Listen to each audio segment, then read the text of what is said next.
When I asked about the grand opening of my son's hotel, the project I had invested $520,000 in, my daughter-in-law said casually, "Oh, that happened 10 weeks ago. Only close family and friends." My chest tightened. In that moment, I realized the truth to them. I was not a father. I was just an ATM machine. But I quickly regained my composure. I had begun making a plan. I would make sure they would learn a lesson they would never forget. Thanks for joining me today. Please like, subscribe, and comment where you're from. Whether near or far, I wish you abundant health. Quick note, this story is fictional, created for reflection. Names and events are imaginary. Any resemblance to reality is coincidental. Now let's dive into a father's $520,000 lesson about love and accountability. Did you get the invoice I sent last Thursday? No greeting, no, "How are you, Brian?" Just business delivered in the clipped tone of someone checking off a task list. I sat at my kitchen table in Pooler, Georgia, holding a mug of coffee that had gone cold an hour ago. The afternoon light slanted through the window, catching the empty chair across from me. The one where my wife Catherine used to sit every morning. That chair had been empty for 5 years now, ever since the heart attack took her on a Sunday morning. One moment she was laughing, the next she was gone. Catherine would have known what to say to Natalie right now. "I haven't checked my email," I said carefully. "What invoice?" A pause. "Not the thoughtful kind, the impatient kind. For the hotel," Natalie said. "We have some outstanding vendor payments. Christopher thought you'd want to review them before we proceed." Christopher thought. The words landed heavy. My son hadn't called me in 8 weeks. Not for Sunday dinner, not for my birthday, not even a quick text. And now his wife was calling about invoices. I thought back to the day Christopher walked into this kitchen 2.5 years ago, a leather folder under his arm and hope written all over his face. He just turned 29, still young enough to believe in second chances.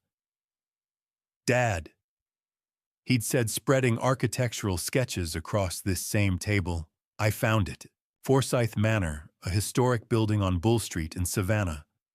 14 rooms, original details, a courtyard for weddings. It just needs vision. And capital."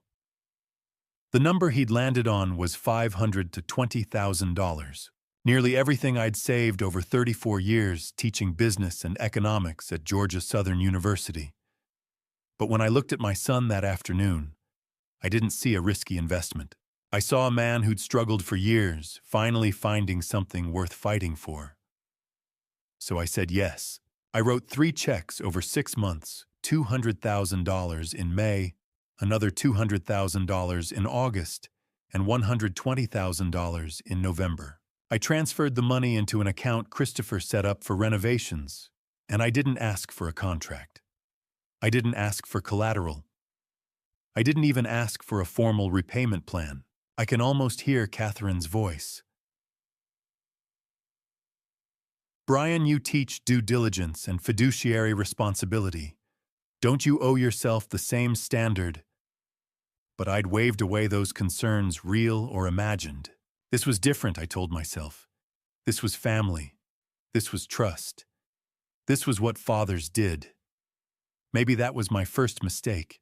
I'd spent more than 3 decades in lecture halls teaching students about business ethics and risk management. I'd graded hundreds of case studies on entrepreneurs who lost everything because they mixed personal feelings with financial decisions. I knew better. Hell, I'd taught better. But knowing and doing are different things. "I'll check my email tonight," I told Natalie, setting down my mug harder than I meant to. "And I'd like to talk to Christopher directly. Is he available?" Another pause. Longer this time. "He's been really busy with the soft opening," she said. "I'm handling the administrative side, but I'll let him know you called." Soft opening. The words stopped me cold. "Natalie," I said slowly, "when did the hotel open?" She hesitated just long enough for me to know I wouldn't like the answer. "About 10 weeks ago," she said. "We didn't want to make a big deal out of it. Christopher was nervous about the pressure about meeting expectations. We thought it'd be better to ease into things quietly." 10 weeks. 2.5 months. My son had opened a hotel I'd funded with over $500,000, and no one had told me. "I see," I said, though I didn't see it all. "I'll resend the invoice," Natalie said brightly, as if the hard part of the conversation was over. "Just let me know when you've reviewed it. Thanks, Brian." She hung up before I could respond. I sat there for a long time, staring at my phone, then at the empty chair across from me. Outside, a neighbor's dog barked. Somewhere down the street, a car door slammed. The house settled into the kind of silence that felt too big, too heavy. I picked up my coffee mug. The ceramic was cool against my palm now, the liquid inside stone cold. I set it back down without drinking. Something wasn't right. Something about the way Natalie had rushed through that conversation, the way she'd casually mentioned a soft opening like it was an afterthought, the way Christopher hadn't called me himself in 2 months. A feeling crept up from somewhere deep in my chest. Not quite anger, not quite fear. Something closer to dread. The kind of unease you get when you realize you've missed something important, something obvious, and now it's too late to go back and fix it. I'd taught business ethics for 34 years. I'd warned hundreds of students about the dangers of blind trust, about the importance of documentation, about the difference between love and liability. And here I was, sitting in an empty kitchen, holding a cold cup of coffee, wondering why my own son had let his wife make a phone call that should have come from him. Why hadn't Christopher called me himself? Why hadn't he invited me to the opening? And what else hadn't he told me? I sat there in that quiet kitchen for a long time after Natalie hung up, turning her words over in my mind like stones I couldn't quite fit together. 10 weeks. The hotel had been open for 10 weeks, and no one had thought to call. But it hadn't always been like this. I leaned back in my chair and let my mind drift to the beginning, to the months, right after I'd said yes to Christopher's dream. Back then, everything had felt right. Back then, I'd believed I was doing what a father should do. The first transfer went through in May of 2018. $200,000. I remember sitting at this same table with my laptop open, fingers hovering over the keyboard, before I clicked, confirm. Catherine had been gone for 3 years by then, and the house still felt too big, too empty. Funding Christopher's hotel gave me something to look forward to, something to believe in. When the transaction cleared, I called my son to let him know. "Dad, I can't believe you're doing this," he'd said, and I could hear the catch in his voice. "I'm going to make you proud. I promise." The second transfer came in August. Another 200,000. By then, Christopher was sending me photos every few days. Scaffolding going up, old wallpaper being stripped away, the courtyard being cleared of decades of overgrowth. He'd video call me on Sunday evenings, walking me through the property room by room, talking about crown molding and original hardwood floors, like they were treasures he'd discovered himself. "We found the original fireplace mantles in the basement, Dad," he'd said one night, holding his phone up to show me the carved wood. "Can you believe someone covered these up? We're going to restore every single one." I loved those calls. They reminded me of when Christopher was a boy, showing me his science fair projects or the model rockets we'd built together in the garage. For the first time in years, my son sounded alive. The final transfer, $120,000, went through in November. By then, the renovations were in full swing. Christopher had hired a small crew, found a general contractor he trusted, and started mapping out the interior design. He'd even sketched out ideas for the courtyard string lights, wrought iron tables, potted magnolias. "It's going to be perfect, Dad," he'd told me. "Exactly what Savannah needs." And I believed him. For those first several months, Christopher called every Sunday like clockwork. 7 o'clock in the evening, right after I'd finished dinner. We'd talk for an hour, sometimes more. He'd tell me about permit delays and supplier issues, about paint colors and furniture orders. I'd listen, ask questions, offer advice when he asked for it. Those conversations became the highlight of my week. But then, Natalie got more involved. It started about 18 months ago, spring of 2019. Christopher mentioned casually one Sunday that Natalie had offered to take over the financial side of things. She had experience in healthcare administration, he said, and she was good with budgets and spreadsheets. It would free him up to focus on the guest experience, on building relationships with local vendors and tourism boards. "It makes sense, Dad," he'd said. "Natalie's really good at this stuff, and honestly, it's not my strong suit." I didn't think much of it at the time. It seemed reasonable, smart even. A husband and wife team dividing responsibilities based on their strengths. But the calls started changing after that. Christopher's updates became shorter, more surface level. Instead of walking me through every decision, he'd give me quick summaries. "Things are moving along. Natalie's handling the numbers. We're on track." When I'd ask follow-up questions, he'd promise to get back to me with details, but those details rarely came. The Sunday calls stretched from every week to every other week. Then once a month, then not at all. I told myself it was normal. The man was busy. He was building a business from the ground up. Of course, he didn't have time to call his father every week. But a small voice in the back of my mind, a voice that sounded a lot like Catherine, kept whispering that something was off. Around that same time, my older son Marcus started asking questions. Marcus is 9 years older than Christopher, my son from my first marriage to Sarah Mitchell. We divorced when Marcus was 10, and though I'd tried to stay present in his life, the distance between Pooler and Atlanta made it harder than I wanted to admit. Marcus had grown up resourceful, independent, driven. By the time he was 30, he'd founded a tech company. By 35, he'd sold it and started another. He didn't need anything from me, not money, not advice, not validation. But he called me regularly. More regularly than Christopher, if I was being honest. "Dad, have you drawn up any formal agreements with Chris?" Marcus had asked me one Saturday afternoon, maybe 6 months ago. He'd driven down from Atlanta for the weekend, and we were sitting on my back porch, drinking sweet tea. "It's family, Marcus," I'd said. "We don't need contracts."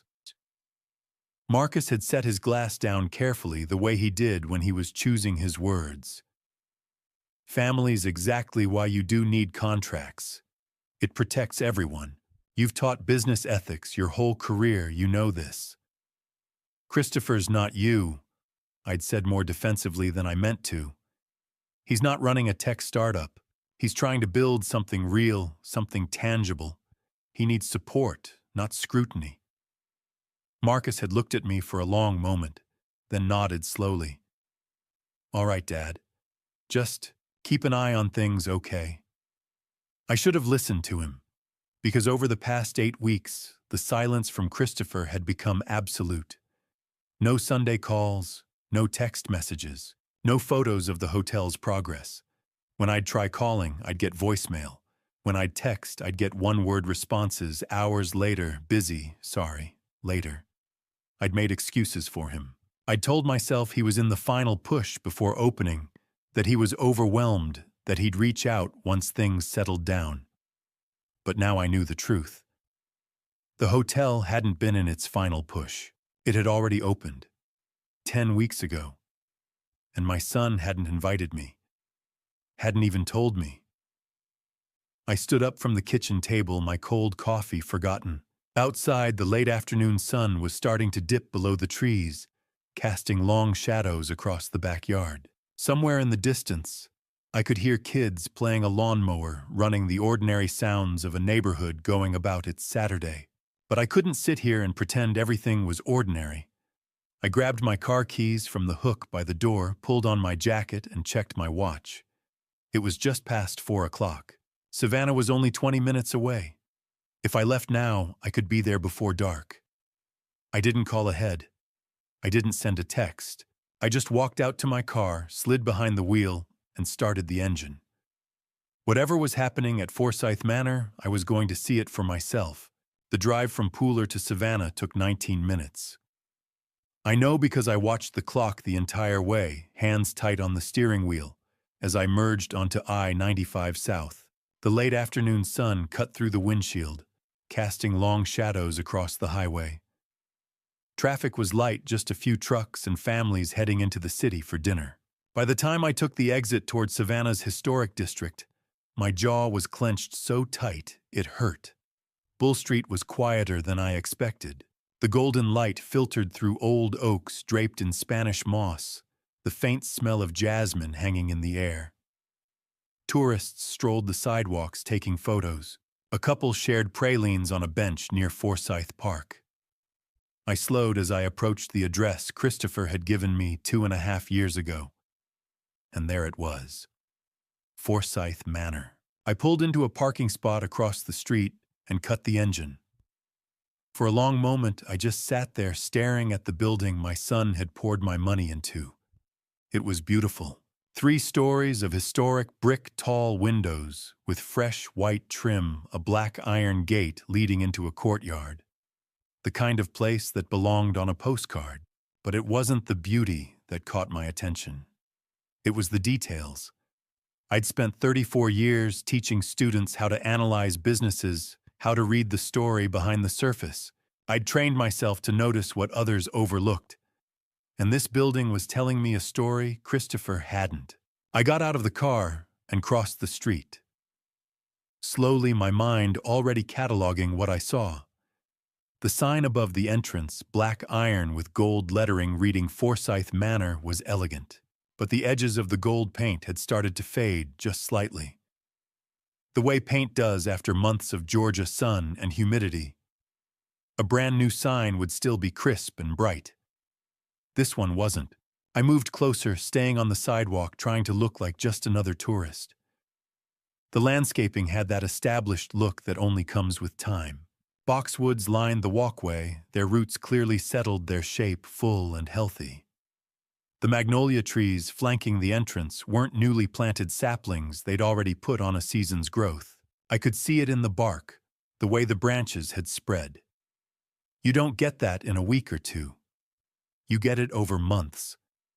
Near one of the magnolias, an irrigation system kicked on with a soft hiss. Water sprayed in a perfect arc. The system was programmed, running on a schedule. That takes weeks to install and calibrate. I walked past the entrance and glanced through a ground floor window. The glass was clean, but not too clean. Faint smudges near the bottom, handprints from guests. Water spots along the edges from rain and sprinklers. A newly opened hotel would have spotless windows wiped down religiously. These windows had settled into a routine. Through the glass, I could see the lobby. A velvet sofa, a coffee table with magazines, a potted fern. The magazines weren't perfectly arranged. They were slightly askew, the way they get after guests flip through them. I stepped back and looked up. On a second-floor balcony, 2 wrought iron chairs angled toward each other. Between them, a small table with a half-empty wine bottle and 2 glasses. Guests had been here. Recently. I pulled out my phone and opened the calculator, running the math the way I used to for case studies. Paint fade on the sign, 6 to 8 weeks minimum. Growth on the magnolias, 8 to 10 weeks. Irrigation system operational for at least a month. Wear on the windows, weeks of cleaning and guest traffic. Balcony furniture not staged, used. 10 weeks. Natalie had said 10 weeks, and every detail confirmed it. My son had opened this hotel, this beautiful, clearly successful hotel, 10 weeks ago, and he hadn't told me. I stood there on Bull Street, golden light turning everything soft around me, and felt something cold settle into my chest. This wasn't an oversight. This wasn't Christopher getting too busy to call. You don't forget to invite your father to the opening of a business he funded with over $500,000. You don't forget to send a single photo, a single text, a single acknowledgement. You only do that if you're hiding something, or if someone's convinced you to. I thought about Natalie's voice on the phone, the way she'd glossed over the soft opening like it was nothing. Christopher was nervous about the pressure. We thought it'd be better to ease into things quietly. Quietly, without the man who'd made it all possible. My hands curled into fists. I forced myself to breathe slowly to push down the anger. Getting emotional wouldn't help. I needed to think clearly the way I'd taught my students when faced with incomplete information. I pulled out my phone and called Christopher. 4 rings. Voicemail. I hung up and tried again. Voicemail again. I tried Natalie. Straight to voicemail. She'd either turned off her phone or sent me there the moment she saw my name. I stood there staring at my phone, a knot tightening in my stomach. Something was very wrong. I looked back at Forsyth Manor one more time. From the outside, it looked perfect. A dream realized, a business thriving. But I'd been teaching business long enough to know the outside rarely tells the whole story. I turned and walked back to my car. I needed information, financial records, contracts, reports. I needed to know what was really happening inside that building. But more than that, I needed to know why my son was avoiding me. I slid behind the wheel and started the engine. The drive back to Pooler felt longer, the silence heavier.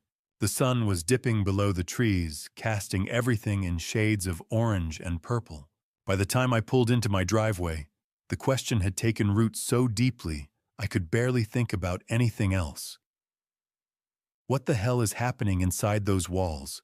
I stared at my phone screen, the notification light blinking at me like an accusation. 2 missed calls. Both from Christopher. The first had come Friday evening at 7:30, right when most people were finishing dinner, winding down for the weekend. A time when any reasonable person would be available to talk. The second came Saturday morning at 9, early enough to catch someone before they started their day, but not so early it would seem desperate. Both times he'd left voicemails. I pressed play on the first one already, knowing I wouldn't like what I heard. "Hey Dad, sorry I missed your call. Things have been crazy here. I'll try you back tomorrow." His voice was flat, rehearsed. The kind of message you leave when you're fulfilling an obligation, not when you actually want to talk. The second voicemail was worse. "Dad, it's me again. Really sorry we keep missing each other. I know we need to talk. I'll call you Sunday, okay?" Sunday. He'd promised Sunday. I glanced at the clock on my desk. 6:15 Sunday evening. My phone had been on fully charged, sitting right next to me all day. And it had been silent.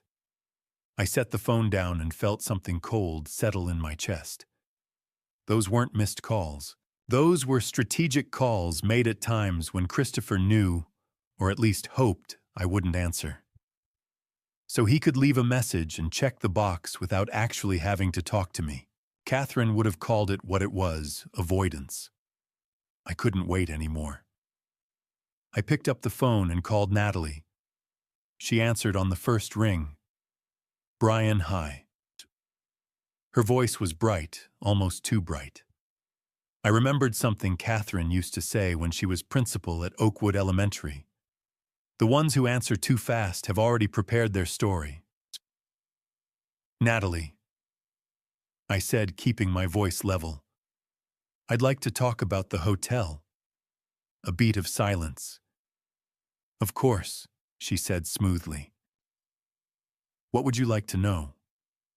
"You said yesterday the hotel had a soft opening 10 weeks ago. I'm trying to understand why no one told me." "It wasn't really an opening," she said carefully. "More like a trial run. We invited a few friends, some local contacts, just to test our systems. Christopher didn't want to make a big deal out of it." "A trial run," I repeated. "Right. He was worried about disappointing you if something went wrong during the real opening." The explanation sounded reasonable on the surface.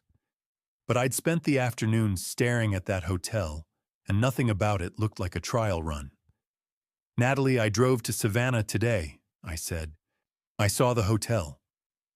Silence. "The landscaping is established. The irrigation system is running on a schedule. The sign has weathered. That's not a trial run. That's a business that's been operating for months." I heard her inhale slowly. "We've been easing into things," she said. "Building slowly. Christopher wanted everything perfect before inviting family. I funded that hotel with $520,000, I said, hearing the edge creep into my voice. "I think I've earned the right to know when it opens." "You're absolutely right," Natalie said quickly, her tone shifting to something softer, more apologetic. "Christopher should have called. He's just been under so much pressure, Brian. The renovations, the permits, it was a nightmare. And when we finally opened, he was terrified it wouldn't live up to your expectations.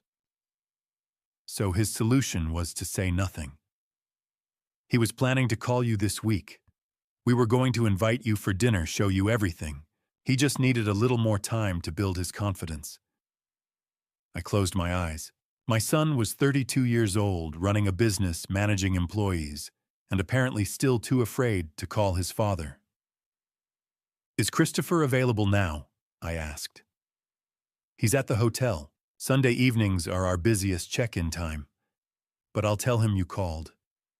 I'm sure he'll reach out tonight. I've been hearing that for 8 weeks." "I know. I'm sorry. I'll make sure he calls tonight. I promise." The finality in her voice told me the conversation was over. "All right," I said. "I'll be waiting." She hung up. I sat there listening to the silence. Outside, a dog barked. A car passed. The house settled around me. I set the phone on my desk and stared at it. 7 o'clock. 8 o'clock. 9 o'clock. By 10, I knew Christopher wasn't calling. My patience was gone. I opened my laptop and pulled up my email account, scrolling back through 2 years of messages about the hotel.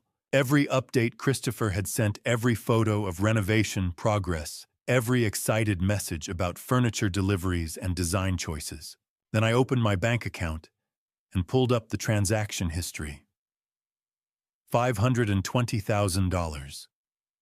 3 transfers. May 2018, August 2018, November 2018.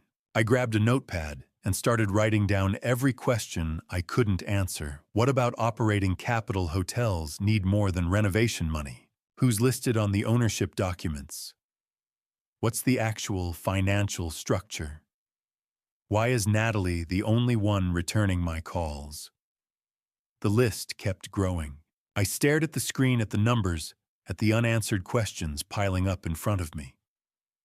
I'd taught business ethics for 34 years.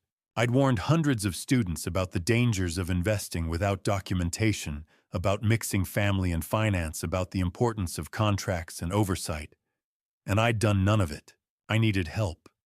Real help. Someone who could look at this situation objectively and tell me what I was missing. I needed an expert. The laptop screen cast a pale blue glow across my desk, the only light in the study as midnight crept closer. I'd been sitting here for over an hour, scrolling through 2 years of emails, clicking through attachments, opening spreadsheets I should have reviewed months ago. The more I looked, the worse it got. I'd told myself there had to be something, some formal agreement I'd forgotten about, some contract, buried in an email thread, some piece of documentation that would make me feel less like a fool. But there was nothing. Just friendly exchanges, excited updates from Christopher about paint colors and furniture deliveries, photos of renovation progress, budget estimates that looked professional on the surface but had no legal weight behind them. Not a single signed contract. Not a single formal investment agreement. Not even a promissory note outlining repayment terms. I leaned back in my chair and rubbed my eyes. 34 years of teaching business students about the importance of documentation, and I'd handed over $500,000 on nothing but trust and a handshake. I opened my bank statements next, going line by line through the hotel-related transactions. The three big transfers I already knew about: $200,000, $200,000, $120,000. But as I kept scrolling, something else caught my eye. Starting about a year ago, there were regular payments going out. Smaller amounts, but consistent. Every month, like clockwork. $3,200, $3,200, $3,200. I clicked on one of the transactions to see the recipient. LC Hospitality Solutions. I stared at the name. It meant nothing to me. I had no memory of approving payments to any company called LC Hospitality. I went back through my emails searching for any mention of the name. Nothing. I pulled up a calculator and did the math. 12 months of payments at $3,200 each. That was $38,400. $38,000 going to a company I'd never heard of for services I'd never approved. My hands were shaking as I picked up my phone. It was almost 11:30 at night, but I didn't care. I scrolled to Marcus's number and hit call. He answered on the third ring, his voice alert despite the late hour. "Dad." "What's wrong?" "I need your help," I said. I heard movement on his end, probably sitting up in bed. "What happened?" I told him everything. The hotel opening I hadn't been invited to, Natalie's evasive explanations, Christopher's silence, and now this $38,400 in payments to a company I'd never authorized. Marcus was quiet for a moment after I finished. Then he said, "You need a forensic accountant." "I need to know what's going on in that hotel," I said. "Dad, listen to me. Don't try to investigate this yourself. You're too close to it. You need someone who can look at the books objectively. Someone who knows how to spot financial irregularities. I can give you a name, Kenneth Gray. He's retired, but he still takes on private cases. He's the best." "I also need a lawyer," I said. "Do you still talk to Howard Mills?" "Occasionally." "Why, call him tomorrow. Show him what you found. If there's money disappearing, you need to know where it's going and whether you have any legal recourse." I nodded, even though he couldn't see me. "Okay. Dad." Marcus said, his voice softer now. "I know this is hard, but whatever you find out, you need to be prepared for it." "I know." "Do you—" I didn't answer, because I wasn't sure I did. Monday morning, I called Howard Mills before I'd even finished my first cup of coffee. "Brian," he said, when he answered, his voice warm and gravelly. "It's been too long. How are you?" "I need your advice," I said. "Can we meet?" There was a pause. Howard had known me long enough to read the tone in my voice. "Of course. When and where?" "Today, if you're free. I can drive into Savannah. There's a cafe on Broughton Street, the Gray Market. You know it. I'll find it. Noon. I'll be there."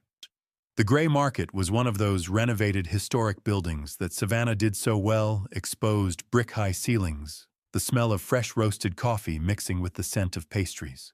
Howard was already there when I arrived, sitting at a corner table with a mug of black coffee in front of him. He stood when he saw me and we shook hands. At 70, Howard still had the bearing of the corporate attorney he'd been for 40 years. Sharp eyes, firm handshake, the kind of presence that made people sit up straighter.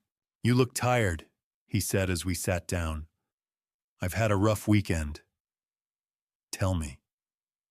So I did. I walked him through the whole thing, the investment, the silence, the discovery that the hotel had been open for months, the payments to LC Hospitality Solutions. Howard listened without interrupting, his expression growing more serious with each detail. When I finished, he set down his coffee and leaned forward. Brian, I'm going to ask you a question, and I need you to be honest with me. Do you have any formal documentation for this investment? No. Nothing. No contract. No promissory note. No equity agreement. Nothing in writing. Just emails. Howard exhaled slowly. And you're a business professor. I know. What were you thinking? I was thinking he's my son. Howard's expression softened slightly. I understand. But family doesn't protect you from fraud. And this, he gestured at the printouts I'd brought. This has all the hallmarks of financial mismanagement at best and fraud at worst. The word hung in the air between us. Fraud. LC Hospitality Solutions. Howard continued, sounds like a shell company, a way to funnel money out of the business without raising red flags. Do you know who owns it? No. That's the first thing you need to find out. If Christopher approved those payments, you need to know why. If he didn't approve them, then someone else has access to the hotel's finances, and that's a much bigger problem. I felt something cold settle in my stomach. What should I do? Hire that forensic accountant your son recommended. Have him go through every transaction, every invoice, every contract related to the hotel. And don't tell Christopher or Natalie you're doing it. You think they're hiding something. Sigo, I think 10 weeks of silence combined with $38,000 in unexplained payments is more than enough reason to look closer. I nodded slowly. If I find something, if Christopher's involved in something illegal, then you'll have to decide what kind of father you want to be, Howard said quietly. The kind who protects his son from consequences, or the kind who teaches him there are consequences. I thought about Catherine, about what she would say if she were here. She'd want Christopher to face whatever he'd done. She'd want him to learn, even if it hurt. I'll hire the accountant, I said. Howard reached across the table and put a hand on my shoulder. I know this is hard, but you're doing the right thing. I wasn't so sure. As I walked back to my car, the sun bright and warm on Broughton Street, all I could think about was how wrong everything felt. I wasn't worried about the money anymore. $500,000, $38,000, those were just numbers. What terrified me was the possibility that my son had looked me in the eye, taken my money, and then deliberately shut me out. And if that was true, I didn't know if our relationship would survive what I was about to uncover. Marcus made the call on Tuesday. By Wednesday morning, I was sitting across from Kenneth Gray at a coffee shop halfway between Pooler and Savannah. Kenneth was 58, with wire-rimmed glasses and the quiet intensity of someone who'd spent decades finding what others tried to hide.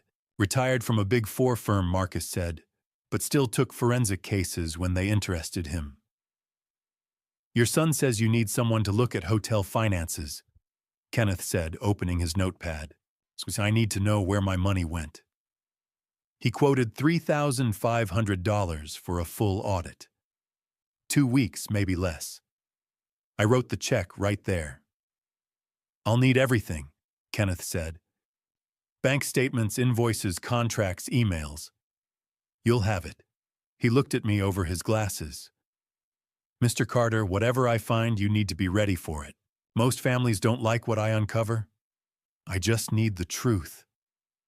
2 weeks later, an email landed in my inbox, audit complete. Call when you can. My hand shook as I dialed. Kenneth answered immediately. Mr. Carter, can you come to my office? This isn't a phone conversation. I was there in 20 minutes. Kenneth's office was precise, labeled filing cabinets, spreadsheets covering his desk. He slid a bound report across to me. Take a breath first, he said. I opened it. The first page had 3 bullet points, each one worse than the last. Kenneth tapped the first line. LC Hospitality Solutions, the company getting $3,200 a month from the hotel. I remember. It's owned by Lauren Crawford. 26 years old, lives in Jacksonville, works retail management. No hospitality experience. Nothing that justifies $38,400 in payments.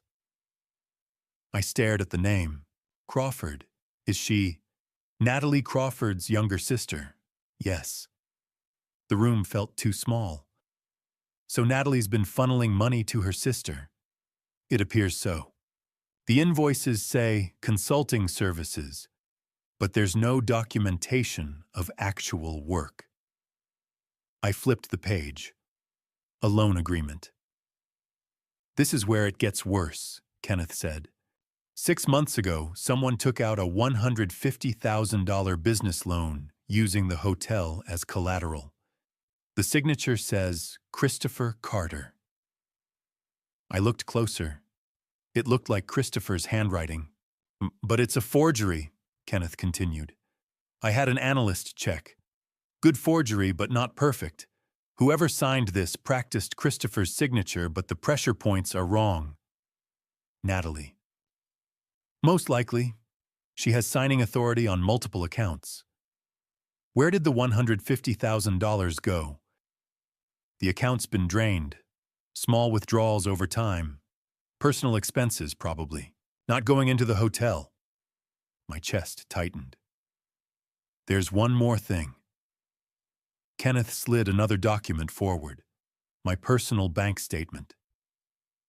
July 18th. A $15,000 cash withdrawal from your home safe. Do you remember making it? I stared at the date. July 18th. I'd been at the grocery store. No, I said. I didn't take that. Then someone else did. Someone with access to your home and your safe combination. Christopher. I'd given him a spare key years ago, and the safe combination, I'd written it down once, kept it in my desk drawer. He'd been in my study dozens of times. I can't prove who took it, Kenneth said gently. But the timing's suspicious. 3 days after the hotel opened. If your son needed cash. He didn't finish. He didn't have to. I drove home in a fog. When I pulled into my driveway, I sat there staring at the house. Then I called Marcus. Dad, what happened? Kenneth finished, and I told him everything. The payments to Lauren, the forged loan, the missing $15,000. When I mentioned the safe, Marcus went quiet. Dad, he said carefully, remember the security system I installed 6 months ago? I'd forgotten. Motion cameras at the doors and hallway. The footage saves to the cloud, Marcus said. Keeps recordings for a year. If someone was in your house July 18th, I was already at my laptop logging into the system. I pulled up July 18th, scrolled to midday, 12:47 p.m. The hallway camera caught everything. The front door opening. Christopher stepping inside, glancing around. Walking toward my study. The study camera showed him going straight to the safe, kneeling, entering the combination without hesitation. He knew it by heart. He opened the safe, pulled out the cash, $15,000, and shoved it into his jacket. He didn't count it. Just took it and left. 3 minutes start to finish. I sat there staring at the frozen frame long after it ended, my hands shaking. My son had stolen from me. Not in desperation, not as a last resort. He'd planned it. Waited until I was gone, used the key I'd trusted him with, and then avoided my calls for 2 months. The numbers in Kenneth's report: $38,400, $150,000, $15,000. They were devastating. They represented betrayal, fraud, everything I'd taught students not to do for 34 years. But watching my son walk into my home and steal from me, that hurt in a way no dollar amount ever could. I closed the laptop and sat in the dark. My heart felt like it was breaking. Through Howard's connections, I got my hands on a copy of the Forsyth Manor lease agreement. He'd called in a favor with someone at the property management firm, one of those quiet, professional courtesies that attorneys build over decades. By Thursday afternoon, a 43-page PDF sat in my inbox. I poured myself a cup of coffee and settled in to read every word. The lease was for 15 years. Bull Street Historic District, Savannah. Monthly rent starting at $8,500 with annual increases tied to inflation. Standard commercial terms. For the most part, maintenance responsibilities, insurance requirements, permitted use of the property. But when I reached page 37, my coffee went cold in my hand. Personal guarantee clause. In the event of default, breach of contract, or business failure, the lessee, Christopher Michael Carter, agreed to personal liability for all outstanding rent damages and associated costs for the remainder of the lease term. I pulled up my calculator and started doing the math. If the hotel failed today, Christopher would be personally responsible for every remaining lease payment. 12.5 years, at an average of $9,000 per month, accounting for the inflation adjustments already written into the contract. That came to over $1.3 million. $1.3 million that Christopher would owe. Not the business, not an LLC. Him, personally. And with Natalie's fraudulent $150,000 loan and the $38,400 she'd siphoned to her sister, the hotel was already hemorrhaging money it couldn't afford to lose. If this business collapsed, my son wouldn't just lose his dream. He'd be financially ruined for decades, possibly the rest of his life. I sat back in my chair and stared at the screen, my chest tight. Christopher had signed this. He'd put his name, his entire financial future on the line for a business he wasn't even properly managing. Or maybe he had no idea what kind of trap he'd walked into. Maybe Natalie had handled the paperwork and he'd signed without reading it carefully. Either way, he was in danger. Real danger. And he'd been too afraid or too ashamed to tell me. I spent the rest of that afternoon organizing everything into a single folder. Kenneth Gray's audit report went in first 40 pages of financial analysis with highlighted sections marking every suspicious payment, every irregularity, every red flag. Then I added printed copies of my bank statements showing the $38,400 in payments to LC Hospitality Solutions. The fraudulent loan documents with Christopher's forged signature, the lease agreement with its devastating personal guarantee clause, and finally, the security footage. I copied it to a flash drive, labeled it with the date and timestamp July 18th, 12:47 p.m., and tucked it into the folder's inner pocket. This was my evidence, everything I needed to prove what had been happening behind my back. But as I zipped the folder closed, something twisted deep in my chest. I'd spent 34 years teaching business ethics. I'd stood in front of lecture halls and told students about accountability, about transparency, about the consequences of financial fraud. I'd used case studies from Enron, WorldCom, Bernie Madoff, examples of people who'd lied, stolen, and destroyed lives. And I'd always told them the same thing: there are no exceptions. If you break the rules, you face the consequences. I'd believed it then. I still believed it now. But those case studies weren't my son. I thought about Catherine, about what she would tell me to do if she were sitting next to me right now. She'd been a school principal for 20 years. She'd dealt with hundreds of disciplinary cases, students who cheated, who stole, who lied to teachers and parents. And she'd held every single one of them accountable. No exceptions. No special treatment. But I also remembered how she'd come home after those meetings, exhausted and heartbroken, her eyes red from tears she wouldn't let the students see. "It's not about being cruel," she'd said to me once after suspending a student she'd mentored since 6th grade. "It's about loving them enough to let them learn, even when it hurts you more than it hurts them." I understood now. because this hurt more than anything I'd ever done.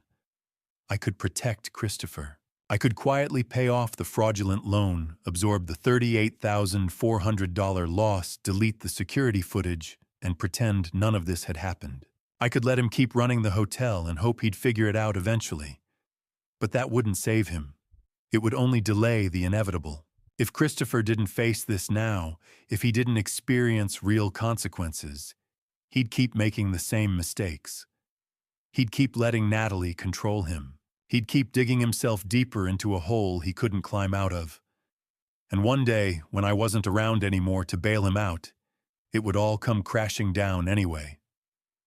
No. If I loved my son, I had to do this the hard way. I picked up my phone and opened a new text message to Christopher. My hands were steady, but my throat felt tight as I typed. Tuesday, 2:00 p.m. Hotel office. Don't be late. I hit send before I could talk myself out of it. The reply came 12 minutes later. Okay. One word. No questions. No explanation. No attempt to reschedule or avoid it. Maybe he knew this was coming. Maybe some part of him wanted it to be over. I spent the next 3 days preparing. I rehearsed what I would say, how I would present the evidence, how I would keep my voice calm and my emotions in check. I needed to be the professor, not the grieving father. I needed to be clear, rational, and firm. But when Tuesday morning arrived, I couldn't eat breakfast. My coffee tasted like ash. My hands shook when I tried to tie my shoes. At 1:30, I picked up my briefcase, double-checked that all the documents were inside, that the flash drive was secure, and walked out to my car. I loaded the briefcase onto the passenger seat, started the engine, and pulled out of the driveway. The drive to Savannah felt like driving toward the edge of a cliff.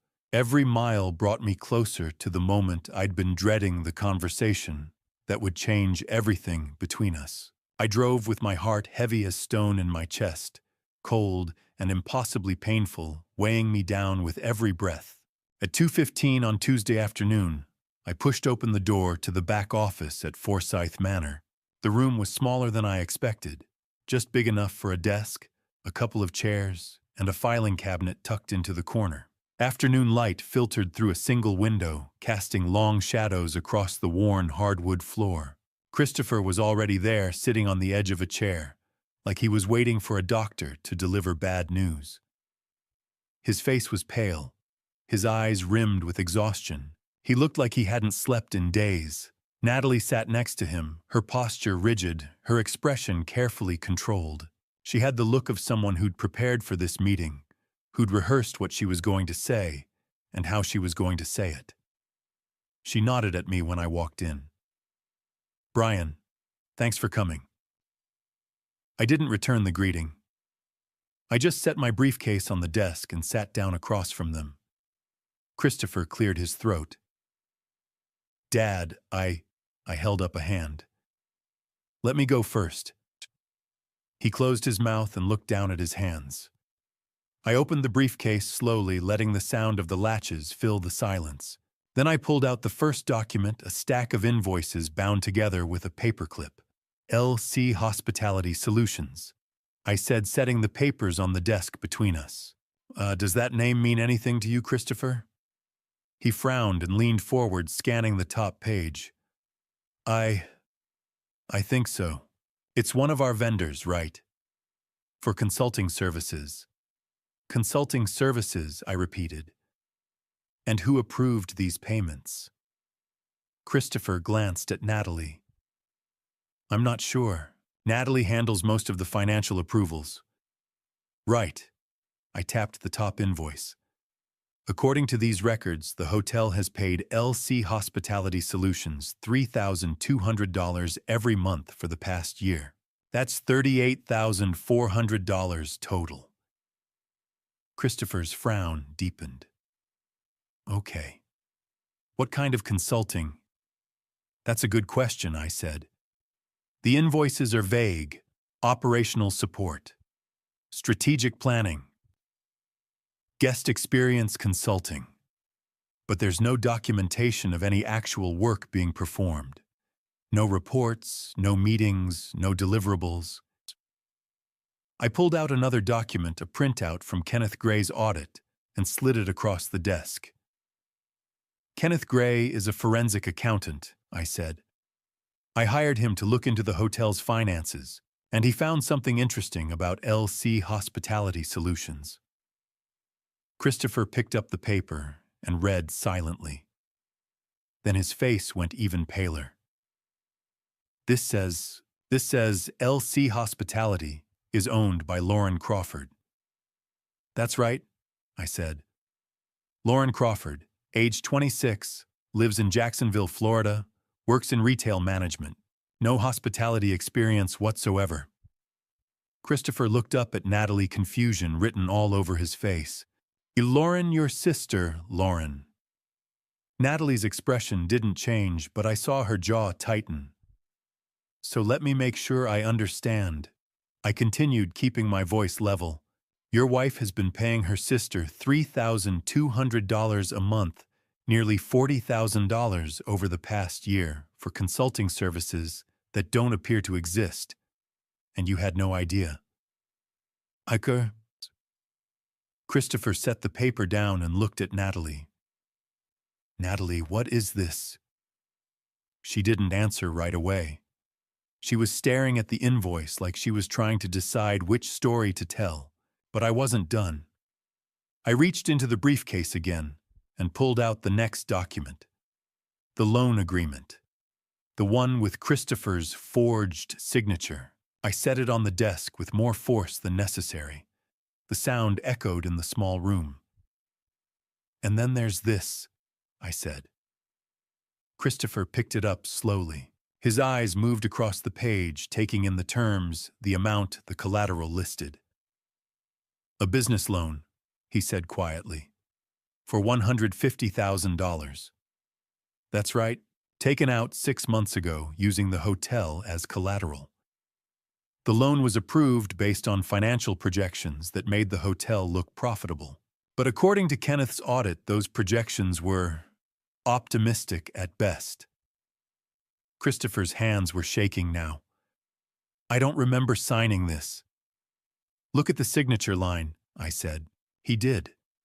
And I watched his face as recognition dawned, then confusion, then something darker. This, his voice cracked. This isn't my signature. The room went very quiet. Oh, what? Natalie said, but her voice sounded hollow. Christopher held the paper up, his hands trembling. This is supposed to be my signature, but it's not. The loops are wrong. The angle's off. Someone tried to copy my handwriting, but it's not mine. He turned to Natalie, and for the first time since I'd walked into that office, I saw something break in his expression. So, Natalie, he said, did you sign this? She opened her mouth, closed it, opened it again. She started, but the words seemed to catch in her throat.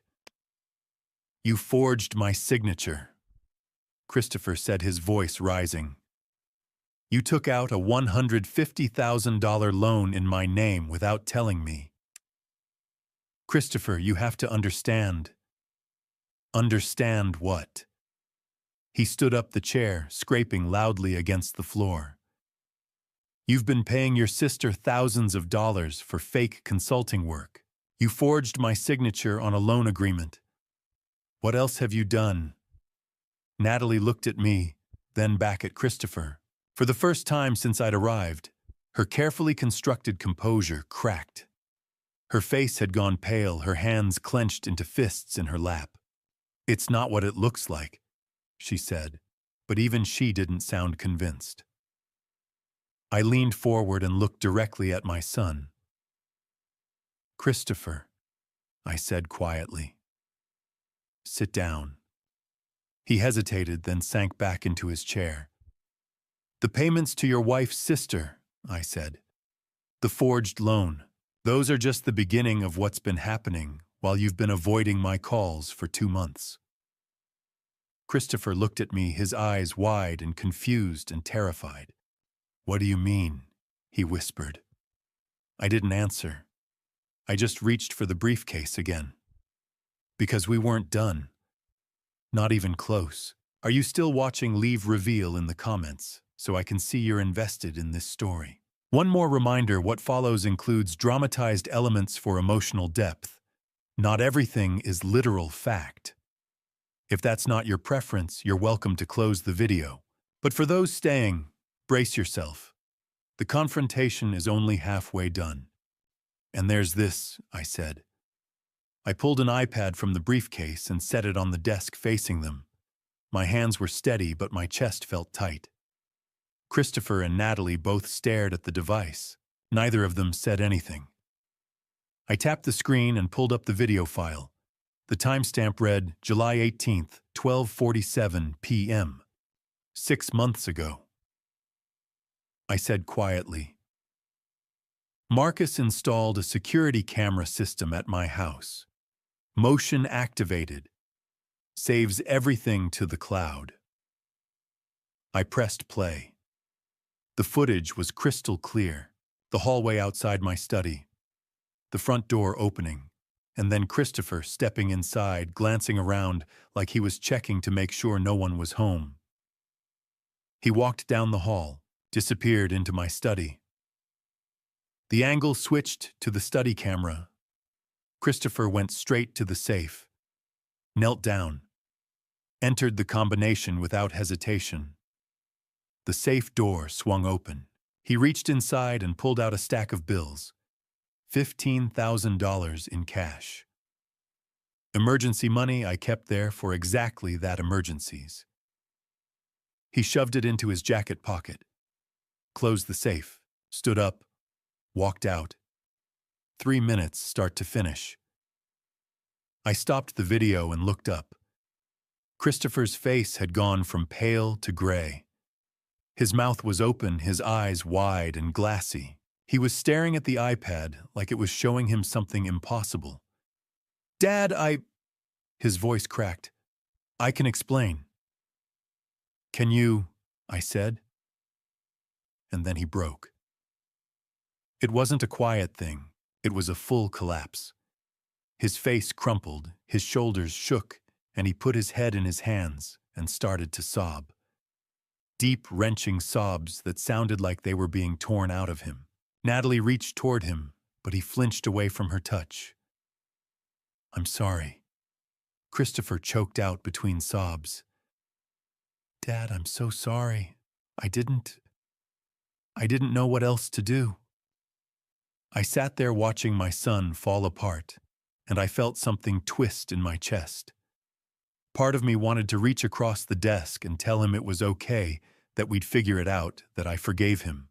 But I didn't, because it wasn't okay, and I needed to hear the truth. "Why?" I asked quietly.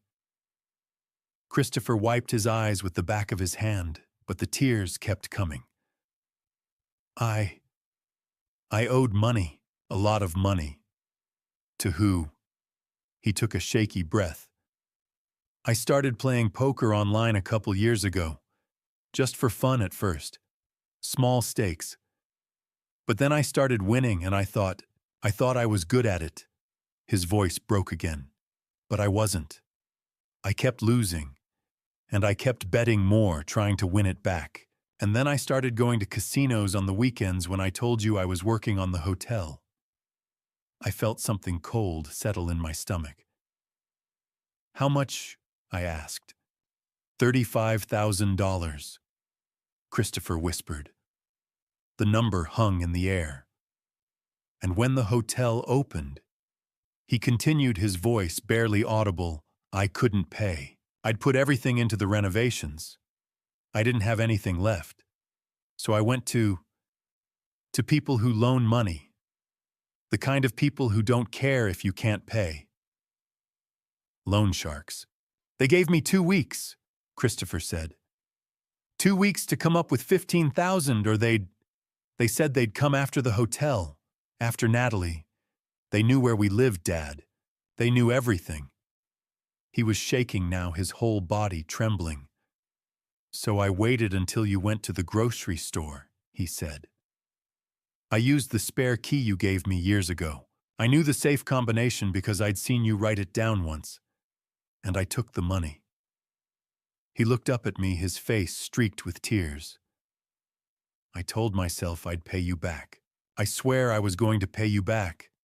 But then everything with the hotel got so complicated, and Natalie was handling all the finances, and I couldn't face telling you what I'd done. So instead, you avoided my calls for 2 months," I said. "Yes." His voice was barely a whisper.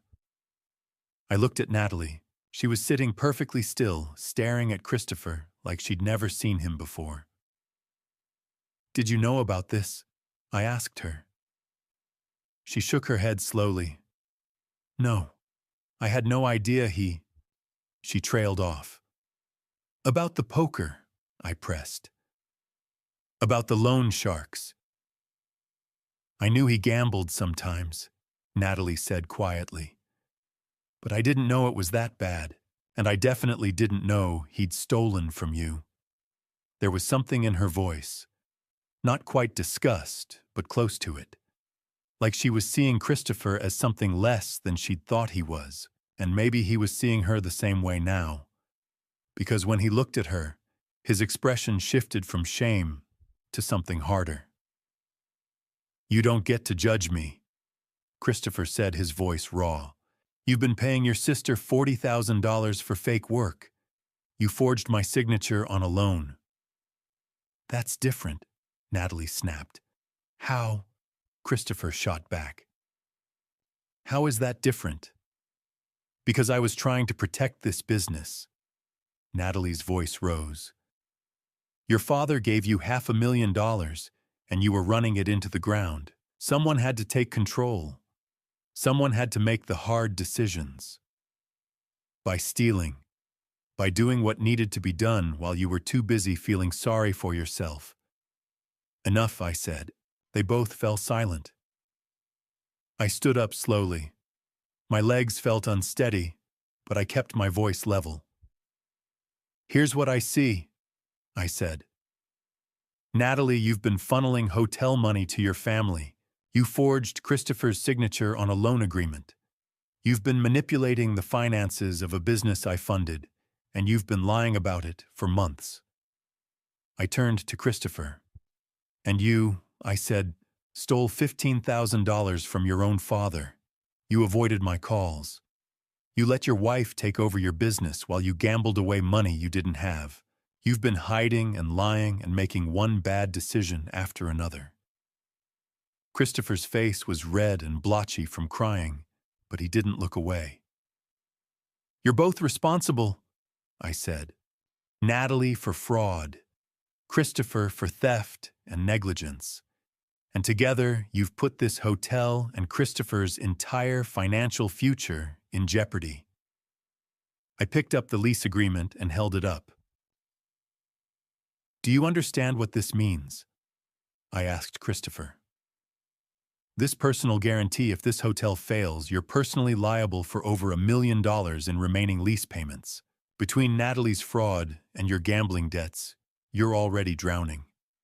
And if I hadn't found out, you'd have kept sinking until there was nothing left." Christopher's hands were shaking in his lap. I set the lease down and looked at both of them. "You've both betrayed my trust," I said, my voice cold and steady. "Starting right now, I'm taking over this hotel." By 4:15 that afternoon, the office felt like it had shrunk. The air was thick with tension, the kind that makes it hard to breathe. Christopher sat slumped in his chair, his face still red and blotchy from crying. Natalie sat rigid beside him, her arms crossed, her jaw set. I remained standing. I needed the height, the authority. I needed them to understand that this wasn't a negotiation. "Here's what's going to happen," I said. Neither of them spoke. "Effective immediately, the ownership structure of this hotel is changing. I'm taking a 75% stake. That reflects my original investment of $520,000, plus the losses I've absorbed, your sister's fraudulent payments, the forged loan, the money Christopher stole from me. Natalie opened her mouth to protest, but I held up a hand. I'm not finished. She closed her mouth, her eyes flashing with anger. Christopher, I continued, you'll retain a 25% stake, but it comes with no voting rights and no management authority. You are a minority shareholder with no operational control. Do you understand? Christopher nodded slowly, not meeting my eyes. Which brings me to your options, I said. You have two choices and you need to make one right now. I walked around the desk and stood directly in front of him. Option A. You sell me your 25% stake for $50,000. You walk away from this hotel from Savannah and you start over somewhere else, alone, with no debt hanging over your head from me, but also no safety net. You'd be truly on your own. Christopher's hands trembled in his lap. Option B. I said, you stay, but you don't stay as the owner or the manager. You stay as an employee. You'll start at the front desk working the night shift, 11 p.m. to 7 a.m. $15 an hour. You'll answer phones, check in late arrivals, handle guest complaints, and you'll do it until I decide you've earned the right to move up. I let that sink in. If you stay, I continued, it won't be easy. The staff will know what happened. They'll know you're my son, and they'll know you're starting at the bottom. Some of them will respect it. Some won't. You'll have to prove yourself every single day. Christopher looked up at me, his eyes red-rimmed. How long? As long as it takes, I said. Could be 6 months, could be 2 years. That depends entirely on you. And after that, he asked quietly. After that, if you've proven yourself, we'll talk about giving you real responsibility again. Management training. A path back to leadership, but only if you earn it. The room was silent except for the ticking of a clock on the wall. So what's it going to be? I asked. Option A or option B? Christopher closed his eyes. I watched him take a long, shaky breath. When he opened his eyes again, there was something different in them. Not hope exactly, but maybe the beginning of it. Option B, he said. I'll stay. Christopher, no. Natalie's voice was sharp. You can't be serious? You're going to work the front desk at your own hotel. It's not my hotel anymore, Christopher said quietly. It's Dad's hotel, and he's right. I need to start over. This is insane, Natalie said, standing up. Brian, you can't do this. Christopher is your son. Which is exactly why I'm doing it, I said. She turned to Christopher. If you do this, you're throwing away everything we built. We didn't build anything. Christopher said, his voice harder now. You stole from my father. You forged my signature. And I stole money and gambled it away. We destroyed this before it even had a chance. So that's it, Natalie said. You're just going to let him humiliate you. He's not humiliating me, Christopher said. He's giving me a second chance, which is more than I deserve. Natalie stared at him like she didn't recognize him. You're weak, she said. You've always been weak. I should have known you'd cave the moment things got hard. That's enough, a voice said from the doorway. We all turned. Marcus stood there leaning against the doorframe, his arms crossed. He was wearing jeans and a button-down shirt, looking calm and steady in a way that made the chaos in the room feel even sharper by contrast. Marcus, I said, how long have you been here? Since this morning, he said, stepping into the room. I drove down early. Figured you might need backup. He looked at Natalie, his expression cool and unreadable. You're done here, he said. Pack your things and go. Excuse me, Natalie said. You heard me, Marcus said. You manipulated my brother. You defrauded my father. And now you're standing here calling Christopher weak because he's trying to do the right thing for once in his life. He took a step closer to her. So here's what's going to happen, Marcus continued. You're going to leave this office. You're going to leave this hotel. And you're going to stay away from my family. This isn't your business, Natalie snapped. It became my business the moment you started stealing from my father, Marcus said. His voice was quiet, but there was steel underneath it. Now get out. Natalie looked at Christopher, waiting for him to defend her. But Christopher just sat there, staring at his hands. She grabbed her purse from the desk. Fine, she said. But don't come crying to me when this all falls apart. She stormed out of the office, slamming the door behind her. The three of us, me, Christopher, and Marcus, stood in the sudden silence. Then Marcus walked over to Christopher and held out his hand. Christopher looked up at him, confused. Stand up, Marcus said. Christopher did. And Marcus pulled him into a hug. You screwed up, Marcus said quietly. Badly. But you're my brother, and I'm not giving up on you. Christopher's shoulders started shaking again, but this time he didn't pull away. He just stood there and let Marcus hold him. I watched them and felt something tight in my chest finally begin to loosen. Just a little. When they finally broke apart, Marcus looked at me. So, he said. What's the plan? I pulled out a chair and sat down. The plan is we figure out how to save this hotel and how to save Christopher in the process. Marcus nodded and took a seat. Christopher hesitated, then sat down too. The three of us sat there in that small office surrounded by evidence of fraud and theft and broken trust. Outside, the hotel was still running guests, checking in staff, working their shifts, the business continuing on like nothing had happened. But everything had happened, and now we had to pick up the pieces. It wasn't going to be easy. It was going to be painful and slow and exhausting.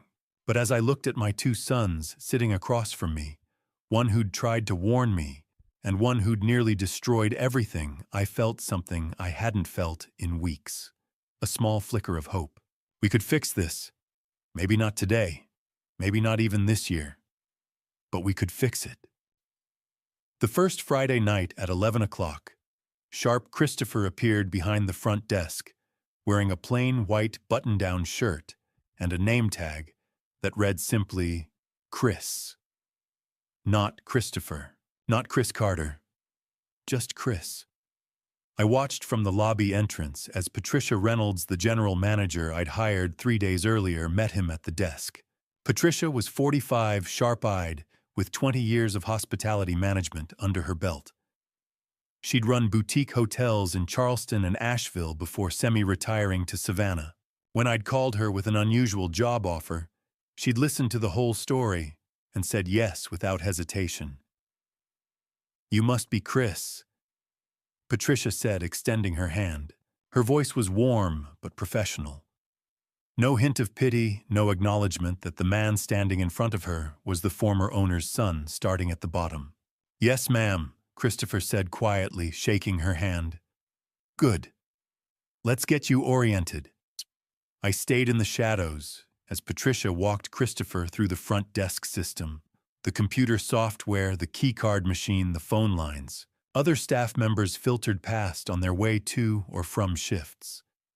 I saw a few of them glance at Christopher, whisper to each other, then look away quickly. They knew. Of course they knew. In a hotel this size, everyone knew everything. But Christopher kept his head down and focused on what Patricia was telling him. He took notes on a small pad of paper. He asked questions when he didn't understand something. He didn't make excuses or try to explain himself. At 11:30, Patricia left him alone at the desk. I waited another 10 minutes, then slipped out through the side entrance and walked to my car. I wouldn't stay and watch over him. He needed to do this on his own. But I didn't go home. Instead, I drove to the hotel's administrative office 2 blocks away, a small converted townhouse where I'd set up my temporary headquarters. I had my own work to do. I spent the next several hours going through every contract, every vendor agreement, every financial document related to the hotel. The mess Natalie had created was worse than I'd thought. Payments to shell companies, inflated invoices, duplicate charges that had been paid twice. The first thing I did was terminate the contract with LC Hospitality Solutions. I drafted an email to Lauren Crawford, Natalie's sister, informing her that her services were no longer needed and that no further payments would be made. I copied Kenneth Gray and Howard Mills on the email for documentation. Then I turned to the $150,000 fraudulent loan. It had been taken out through a regional business lender, using the hotel's projected revenue as collateral. The terms were brutal: 12% interest balloon payment due in 3 years. If we couldn't pay, the lender could seize the hotel's assets. I called the lender's regional manager first thing that morning and requested a meeting. When he balked, I mentioned the forged signature and the potential for legal action. That got his attention. By Wednesday, we'd renegotiated. The interest rate dropped to 7%. The balloon payment was restructured into manageable monthly installments, and I personally guaranteed the loan, which meant if the hotel failed, I'd be the one paying it back, not Christopher. It wasn't ideal, but it bought us time. I also implemented new financial controls. Every expense over $6,000 now required my direct approval and signature. I reviewed every vendor, every contract, every recurring payment. If it didn't make sense, it got cut. The hotel was hemorrhaging money, but slowly, very slowly, I started to stop the bleeding. Meanwhile, Christopher was learning what it meant to work the night shift. I didn't hear about the first real incident until Saturday morning when Patricia called me at 6:30. "We had a situation last night," she said. "Guest in room 214 came down around 2 a.m. furious about his bill. Said we'd charged him twice for room service." "And had we?" I asked. "No, but the charge did look confusing on the invoice. Our software formats it badly." Chris tried to explain, but the guest wasn't having it. Started yelling, demanding to speak to a manager. "What did Christopher do?" "He called me," Patricia said. Which was the right move. I came down, sorted it out, and the guest went back to his room happy. "But your son looked pretty shaken." "How did he handle the rest of the shift?" "Fine," Patricia said. "He stayed calm, finished his checklist, and clocked out on time. But Brian, he has no idea what he's doing. He's never actually worked a front desk job before. He knows the theory, but he doesn't know the reality." "That's why he's there," I said. "I know. I'm just saying it's going to take time." "I understand. Thank you, Patricia." I hung up and sat there for a moment, staring at the stack of invoices on my desk. Christopher had spent 2.5 years thinking he was running a hotel, but he'd never checked in. A guest never dealt with a complaint, never worked a night shift when something went wrong and there was no one else to call. He'd been playing at being an owner while Natalie handled the real work, or in her case, the real theft. Now he was learning what the job actually required. At 6:45 on Saturday morning, I drove back to the hotel. I parked in the side lot and walked in through the employee entrance, carrying 2 cups of coffee from the diner down the street. The lobby was quiet. A couple of early risers sat in the lounge area reading newspapers. Soft music played through the overhead speakers. Christopher was still behind the front desk, finishing up his end-of-shift paperwork. His hair was disheveled, his shirt wrinkled. He had dark circles under his eyes. When he looked up and saw me, something flickered across his face. Shame, maybe, or exhaustion, or both. I walked over and set one of the coffee cups on the desk in front of him. "Black, 2 sugars," I said. "Still how you take it." He nodded and picked up the cup. "Thanks." I took a sip of my own coffee and glanced at the computer screen. "Everything go okay?" Christopher hesitated. "There was an issue with a guest around 2 a.m. I heard from Patricia. She called me this morning." Christopher set down the coffee cup. "I didn't handle it well. I should have known how to fix the billing issue, but I didn't. I had to call for help." "You did the right thing," I said. "You recognized you didn't know something, and you asked for help from someone who did. That's exactly what you should have done." He looked at me surprised. "This isn't about being perfect, Christopher," I said. "It's about learning, and you can't learn if you pretend you already know everything." He was quiet for a moment. Then he nodded slowly. "You did good work tonight," I said. It wasn't much, just 4 words. But I saw his shoulders relax slightly, saw some of the tension leave his face. "Thanks, Dad," he said quietly. I finished my coffee and checked my watch. 6:55. "Your shift's over. Go home. Get some sleep." Christopher logged out of the computer, grabbed his jacket from the back room, and headed for the employee exit. I watched him go, shoulders slumped, exhausted, looking every bit like a man who'd just worked an 8-hour night shift for $15 an hour. But he'd shown up. He'd done the work, and he'd come back tomorrow night to do it again. 2 months into the rebuilding process, Marcus drove down from Atlanta on a Saturday afternoon. I was in the hotel office reviewing the week's financials when I saw him pull into the parking lot. He didn't come to find me right away. Instead, he walked through the lobby and headed toward the employee break room. I followed at a distance, curious. Through the hallway window, I saw Christopher sitting alone at a small table eating a sandwich during his break between day training shifts. Patricia had moved him to daytime hours for the past 2 weeks, so he could shadow the front desk operations during busier periods. Marcus knocked on the door frame and Christopher looked up surprised. I should have announced myself. Should have walked in and joined the conversation. But something made me stay in the hallway just out of sight, where I could hear their voices through the partially open door. "Hey," Marcus said.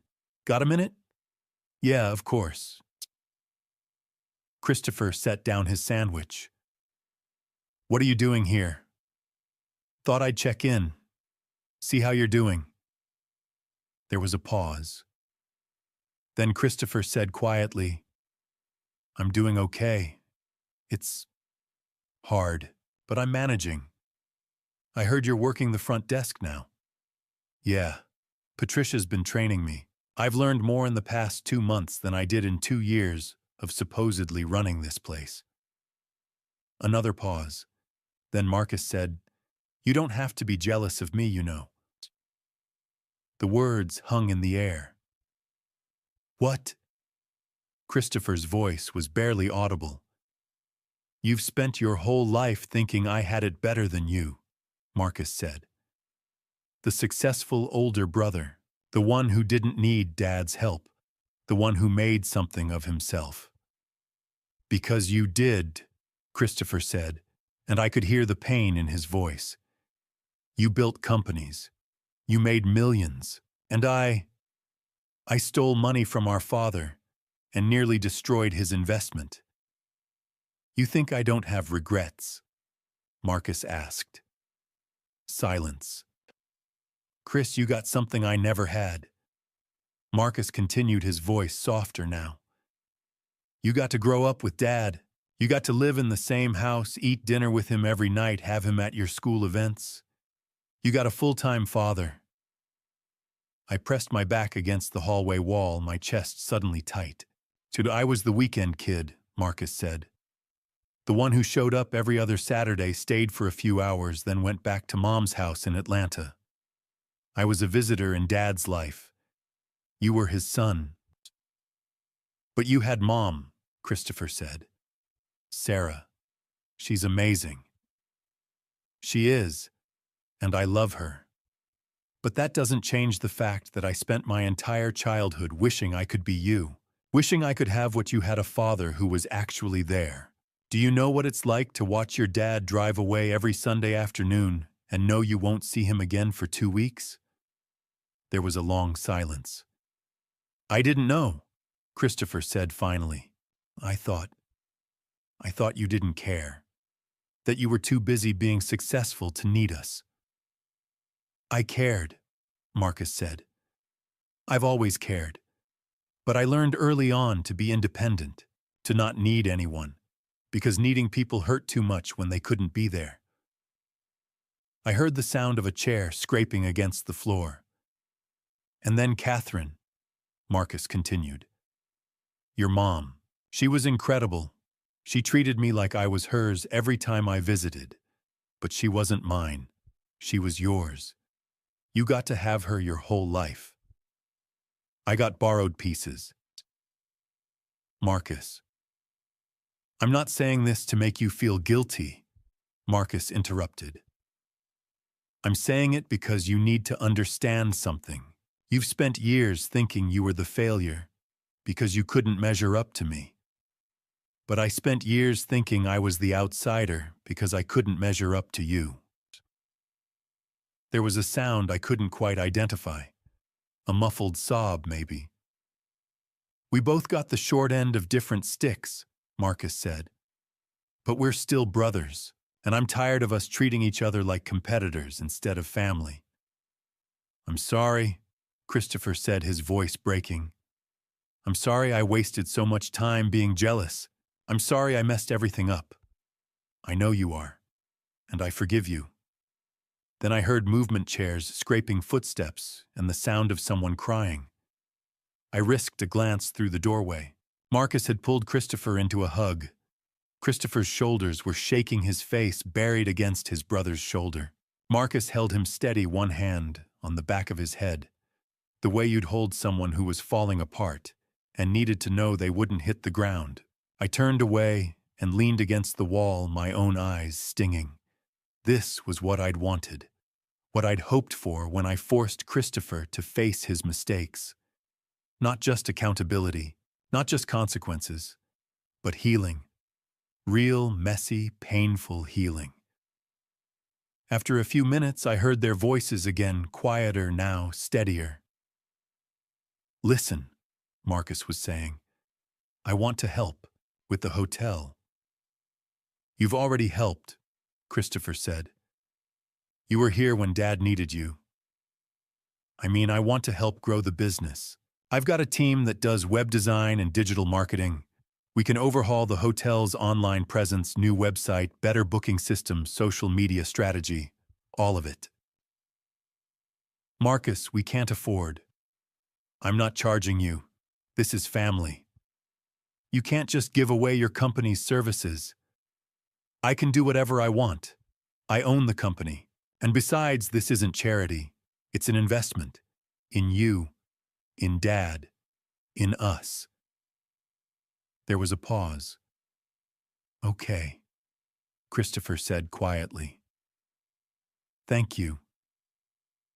Don't thank me yet. You're going to be the one implementing everything. I'll give you the tools, but you've got to do the work. I will. I promise.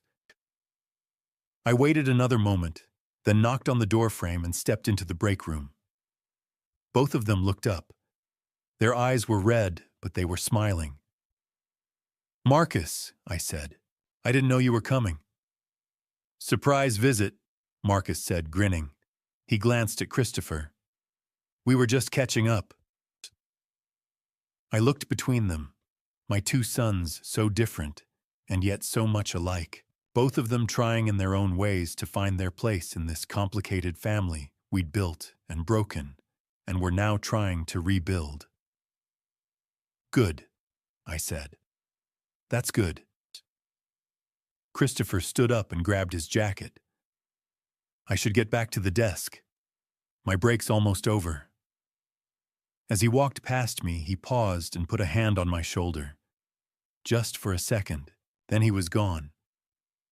Marcus and I stood there in the small break room, surrounded by the faint smell of coffee and the hum of the refrigerator in the corner.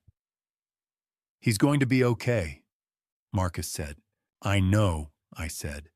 "And so are you." I nodded, not trusting myself to speak. For the first time in months, maybe years, Forsyth Manor felt less like a business transaction and more like what it should have been all along. A family trying to find its way home. In the third month, I watched the first real results of Marcus's work come to life. The new website, forsythmanorsavannah.com, went live on a Tuesday morning in early March. Marcus's team had spent 6 weeks rebuilding it from scratch. The old site had been slow, cluttered, and difficult to navigate. The new one was clean, fast, and optimized for mobile devices. High-resolution photos showcased the courtyard, the rooms, the historic details that made Forsyth Manor special. But the real game-changer was the booking system. The old platform had been clunky, requiring guests to fill out forms and wait for email confirmations. The new system allowed instant reservations, real-time availability, and integrated payment processing. Within the first month, bookings jumped 40%. I watched the numbers come in with a mixture of relief and cautious optimism. 40% wasn't just a statistical improvement.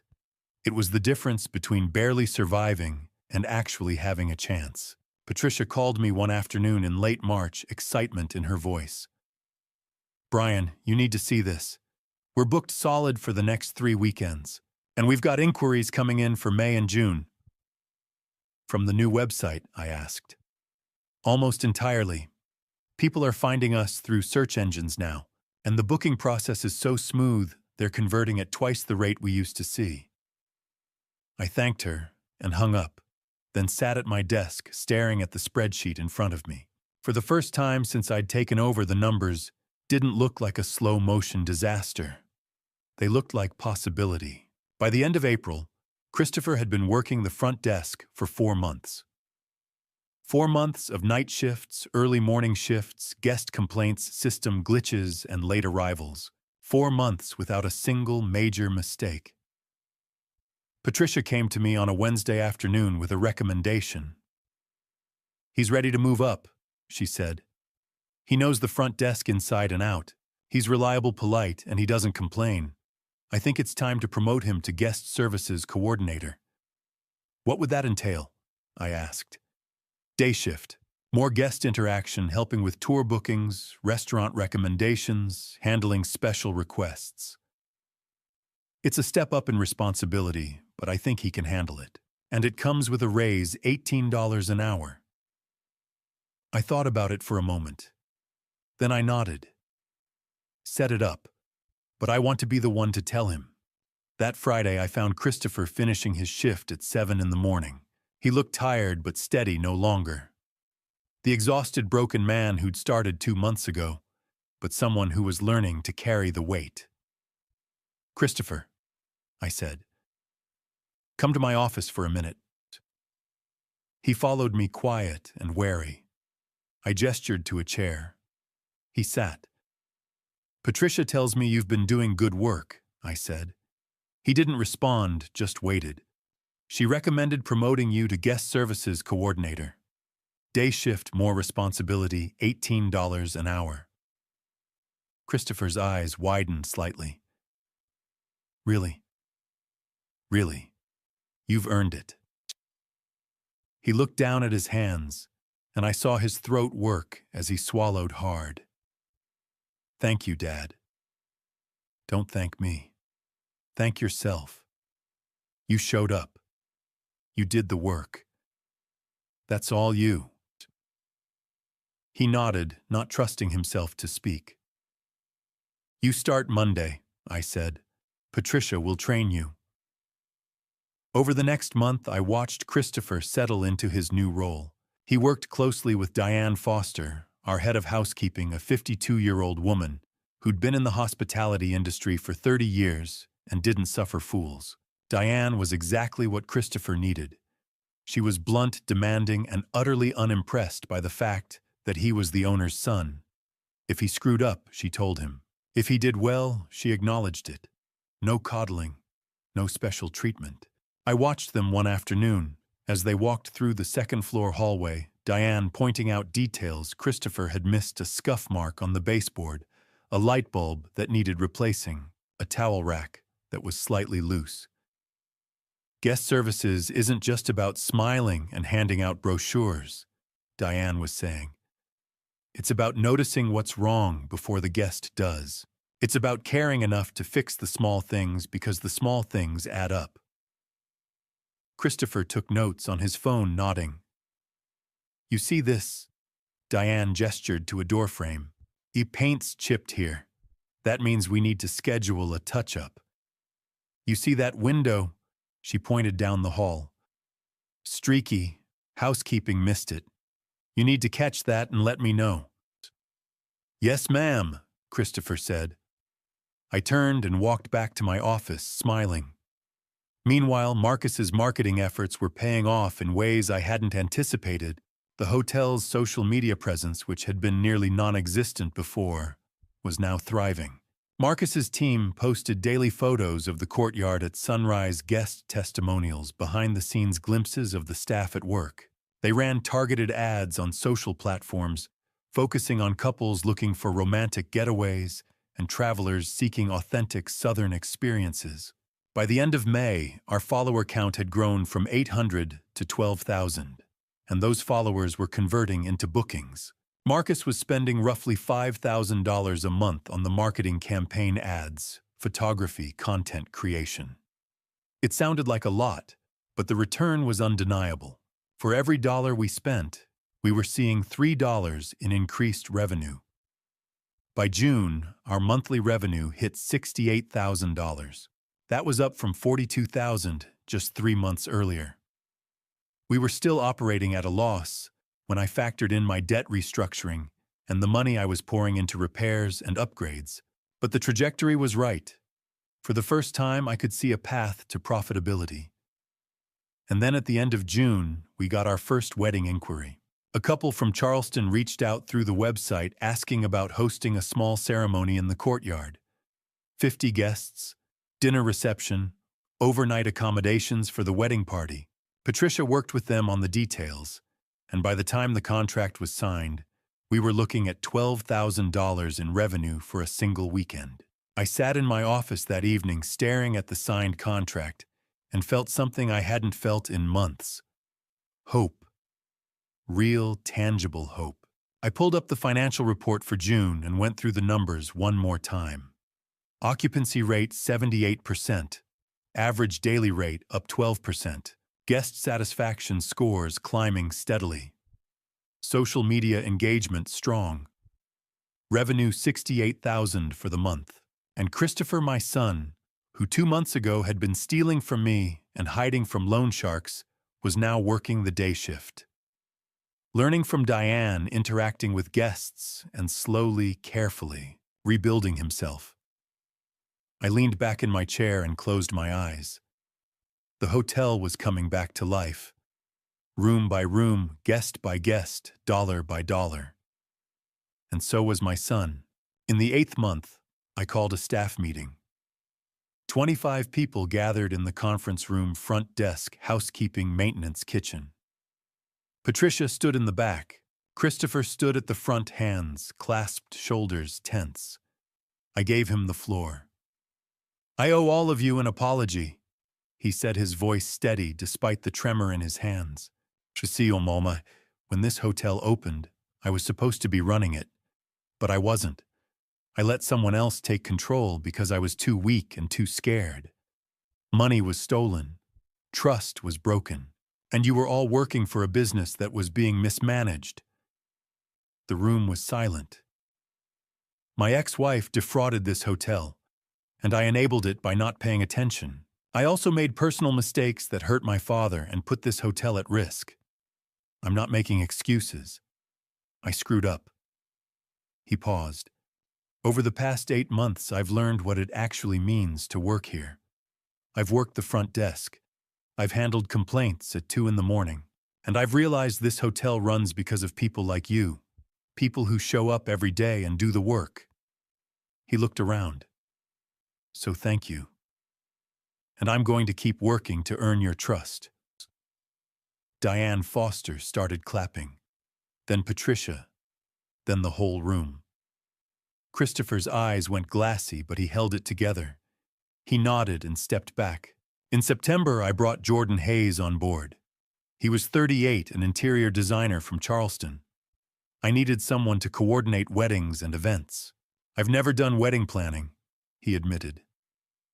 You know design and hospitality, I said. That's enough. By month's end, Jordan had transformed the courtyard string lights, updated furniture vendor partnerships with florists and caterers. Between August and December, we hosted 6 weddings, revenue $84,000. Our social media hit 15,000 followers. Occupancy climbed to 82%. Monthly revenue reached $78,000. The hotel was thriving. In mid-December, I met with Patricia and Marcus. I want to promote Christopher to assistant manager, I said. Patricia nodded. He's ready. The staff respects him, not because he's your son, but because he earned it. Marcus agreed. Do it. On a Friday afternoon, I called Christopher into my office. He sat down wary. I slid an envelope across the desk. Open it. Inside was a promotion letter, assistant manager. $45,000 per year. Effective January 1st. Christopher read it twice. His eyes widened. Dad, His voice broke. And then, for the second time since this began, he cried. Not the desperate sobs from 8 months ago. These were quieter, the tears of someone who'd been carrying weight for so long, they'd forgotten what it felt like to set it down. You earned this, I said quietly. I won't let you down, he said, voice thick. I swear. I know you won't. He wiped his eyes. Thank you for not giving up on me. I'm your father. Giving up was never an option. On Christmas Eve, Marcus and Christopher came to my house in Pooler. Just the 3 of us. No big gathering. 3 men around the fireplace drinking coffee. Marcus talked about his latest venture. Christopher talked about a difficult guest about Jordan's Valentine's Day wedding plans. I sat watching my 2 sons, so different, so flawed, so deeply loved, and felt something settle in my chest. Catherine had once told me that consequences weren't punishment. They were teaching tools. Love without accountability isn't love, she'd said. It's enabling, but accountability without love is just cruelty. You need both. I'd needed both with Christopher.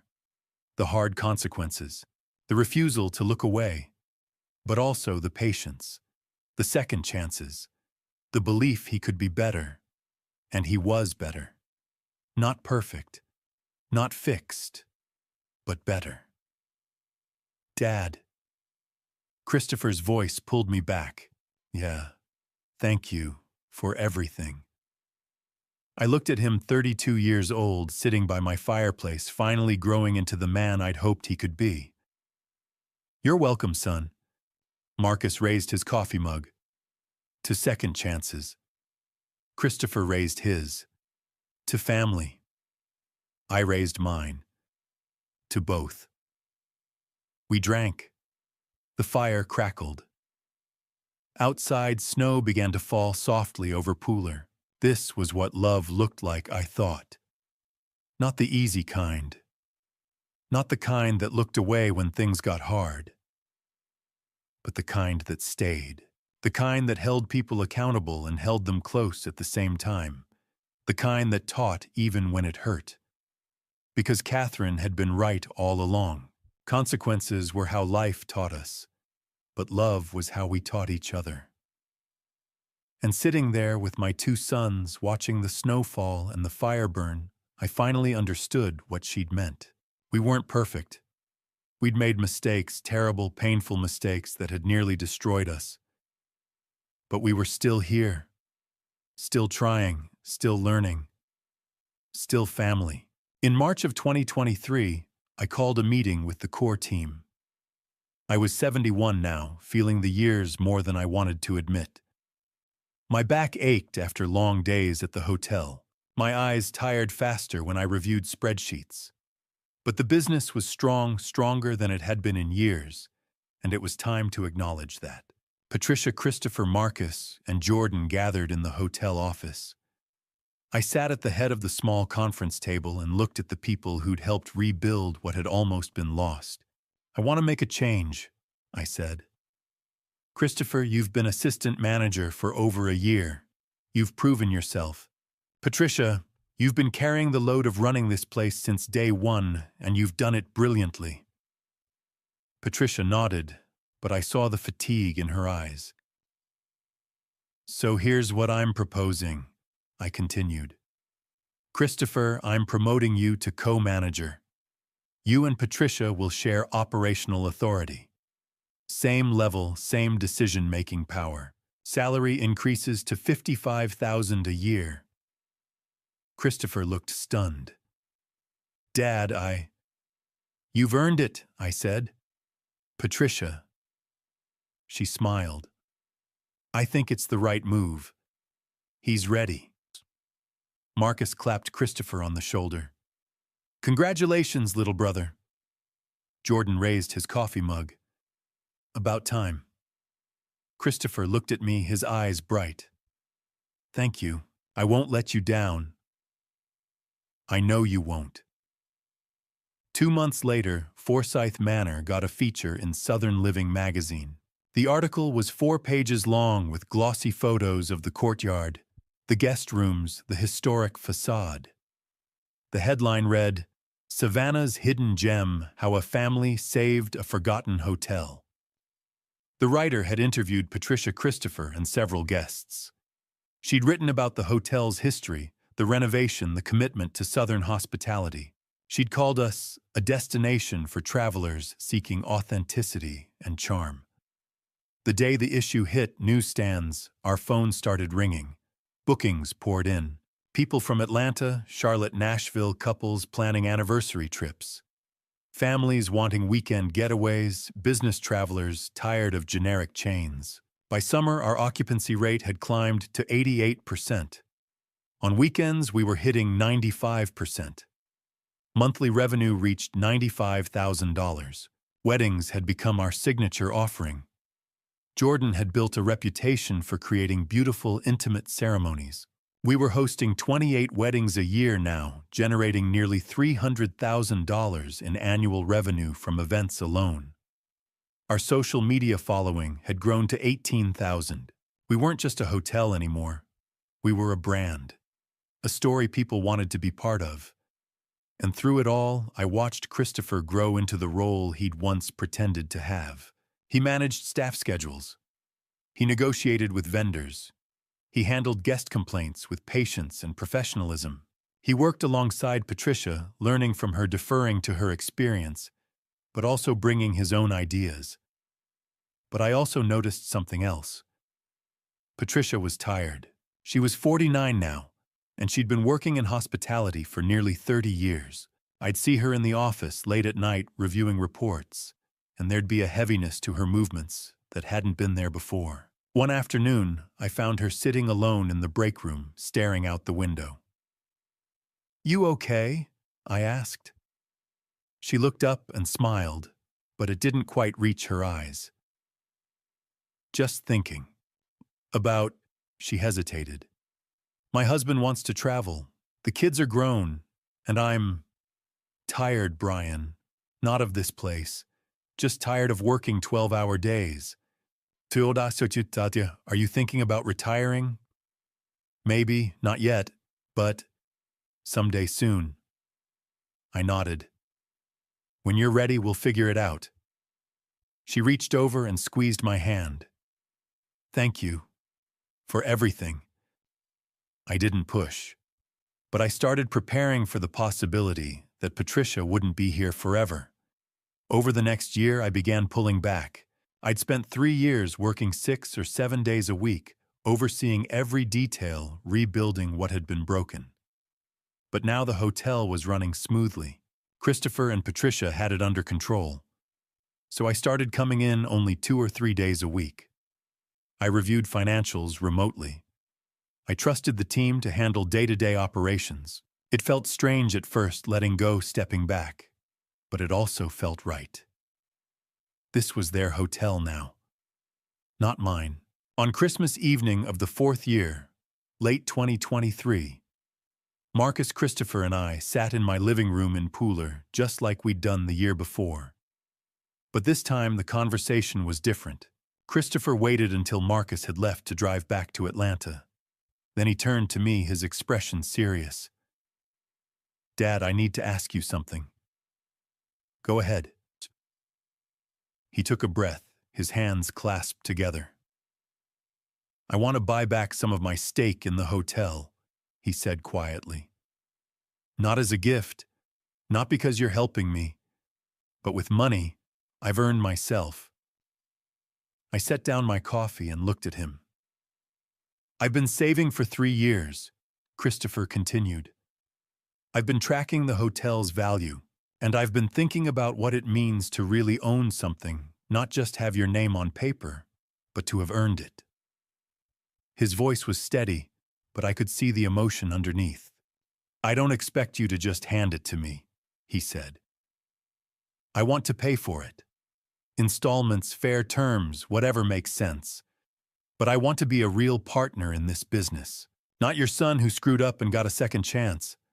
A real partner." He looked at me directly.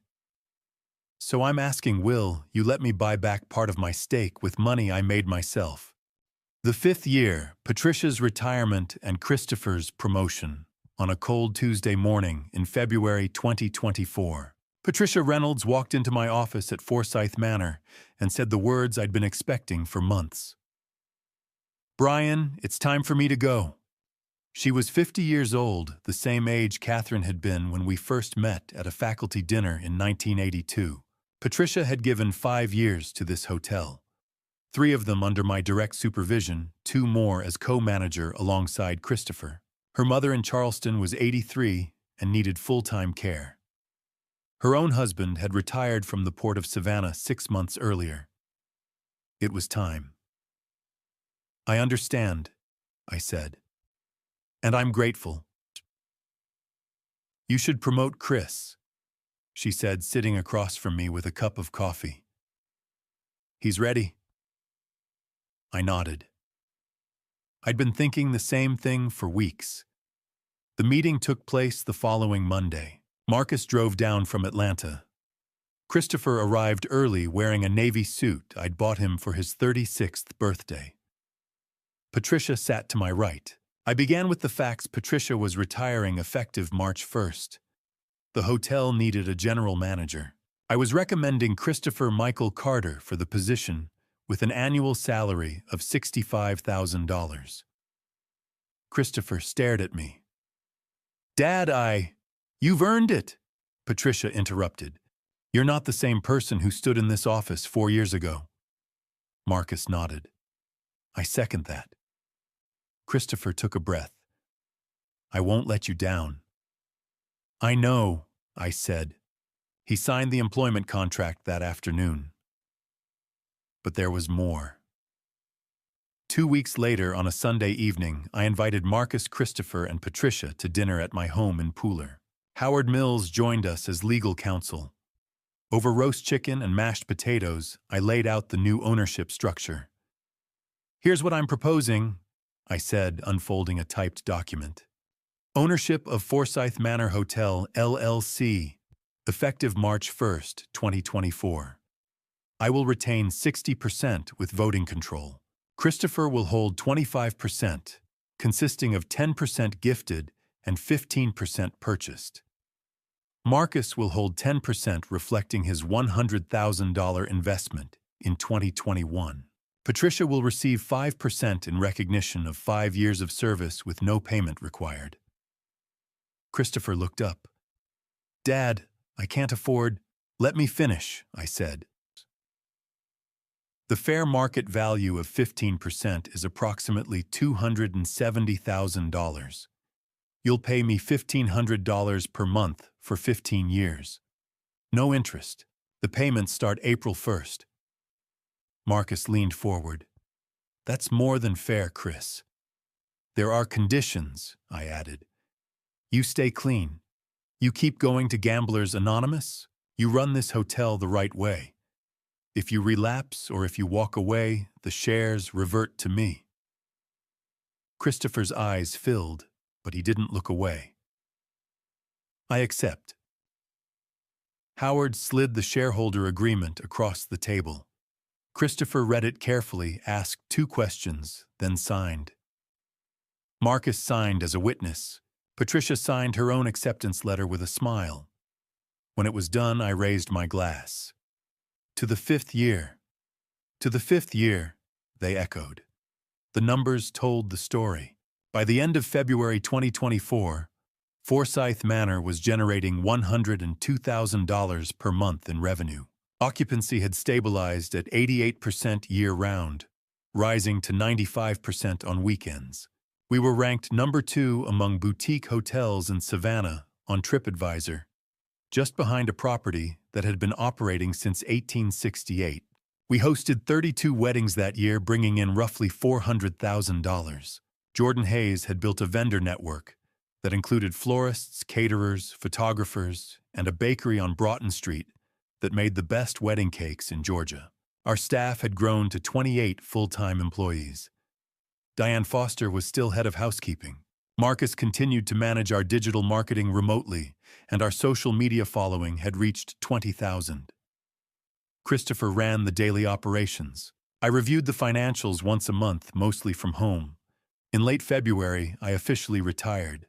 I kept my 60% stake, but I stopped coming to the hotel except for monthly check-ins. Christopher sent me weekly email reports. Marcus called every Sunday. Patricia dropped by occasionally to say hello and offer advice. For the first time in 4 years, I felt like I could breathe. One afternoon in late February, my phone rang. "Dad." It was Christopher. "What's wrong?" "Nothing's wrong," he said. "I just wanted to ask you something." I waited. "Dad, it's been 4.5 years since you took over the hotel, since you saved me. I want to host a dinner in May to celebrate. Not just the business, not just the numbers. I want to celebrate what we rebuilt as a family." I felt my throat tighten. "I'd like you to be the guest of honor," he said quietly. "Will you come?" I closed my eyes for a moment, then opened them. "Yes," I said. "I'll be there." "Thank you, Dad." After he hung up, I sat in silence, staring at the phone in my hand. Christopher had just proposed a celebration for 4.5 years of rebuilding. 4.5 years since the worst day of our lives had become the first day of something new. The anniversary and the gift. In May of 2025, exactly 4.5 years after I'd walked into the back office of Forsyth Manor and taken control of a failing hotel, I stepped into the private dining room on the 2nd floor and stopped in the doorway. The room was filled with white lilies, dozens of them arranged in tall vases along the windowsills and on every table. Catherine's favorite flower. I hadn't asked for them, but someone had remembered. I was 73 years old. My hair was fully gray. My hands shook slightly when I held a pen. But tonight, standing in that room, surrounded by the scent of lilies and the low hum of conversation, I felt 30 years younger. Marcus was already seated near the window with his wife, Jennifer, and their 2 daughters, ages 14 and 12. Across from him sat Patricia Reynolds, 50 years old, now her hair shorter than I remembered. Beside her was Diane Foster, 57, still head of housekeeping, wearing a navy dress and pearl earrings. Howard Mills sat at the far end of the table, 75 years old, and retired, but still sharp as a blade. And then there was Christopher. He stood near the head of the table, 37 years old, wearing a gray suit and a pale blue tie. Beside him stood Emily Carter, 34 years old, an elementary school teacher from Pooler, with kind eyes and a soft voice. "Dad," Christopher said, walking toward me. "Thank you for coming." I nodded, unable to speak for a moment. He guided me to the seat at the head of the table. Someone poured wine. The conversation was light at first, mostly small talk about the weather and the upcoming wedding season. Then Christopher stood. "I want to say something." He began, his voice steady but soft. 4.5 years ago, I sat in an office downstairs and watched my father lay out evidence of fraud, theft, and betrayal. I watched him show me a video of myself stealing $15,000 from his safe. Emily reached for his hand. He squeezed it and continued. "I had a gambling problem. I owed $35,000 to people who don't take checks. I was drowning, and instead of asking for help, I stole from the man who had already given me everything. That day, my father gave me two choices. I could sell my stake in the hotel for $50,000 and walk away, or I could stay and start over as a night receptionist earning $15 an hour. I chose to stay." He paused. "Over the last 4.5 years, I've worked every position in this hotel. 3 weeks ago, I made my final payment on the 15% stake my father sold me. I own 25% of this hotel. 10% was a gift. 15% I bought with my own sweat. Dad, you didn't save me by bailing me out. You saved me by holding me accountable." The table was silent. I felt my throat tighten. Then Marcus stood. "I want to say something too," he said. He looked at Christopher. "For a long time I resented my little brother. But 4.5 years ago I watched him fall apart. And then I watched him rebuild himself piece by piece, shift by shift, month by month. My brother showed me what courage really means. It's not never falling down. It's how you stand up from the ashes." Marcus raised his glass. "To Christopher, and to second chances." Everyone lifted their glasses. When the applause faded, I stood. "But I want to share something my wife Catherine used to say." I began. She believed that consequences were how life taught us, and love was how we taught our children. 4.5 years ago, I gave you consequences. But I also gave you love. Not the kind that protects you from pain, the kind that walks with you through it. Catherine would be proud of you, son." Christopher wiped his eyes. We drank. We ate. We laughed. As the dessert plates were cleared, Christopher leaned down and whispered in my ear, "Dad, tomorrow morning come to the office. I have something for you." The next morning, on a warm Sunday in late May, I drove to Forsyth Manor. The lobby was quiet. The scent of fresh coffee drifted from the lounge. I climbed the stairs to the second floor and knocked on the door of the general manager's office. Christopher opened it immediately. "Come in, Dad." The office had changed since Patricia's time. Christopher's desk was neat, organized, professional. A laptop sat open on one corner. A framed photo of Emily sat on the other.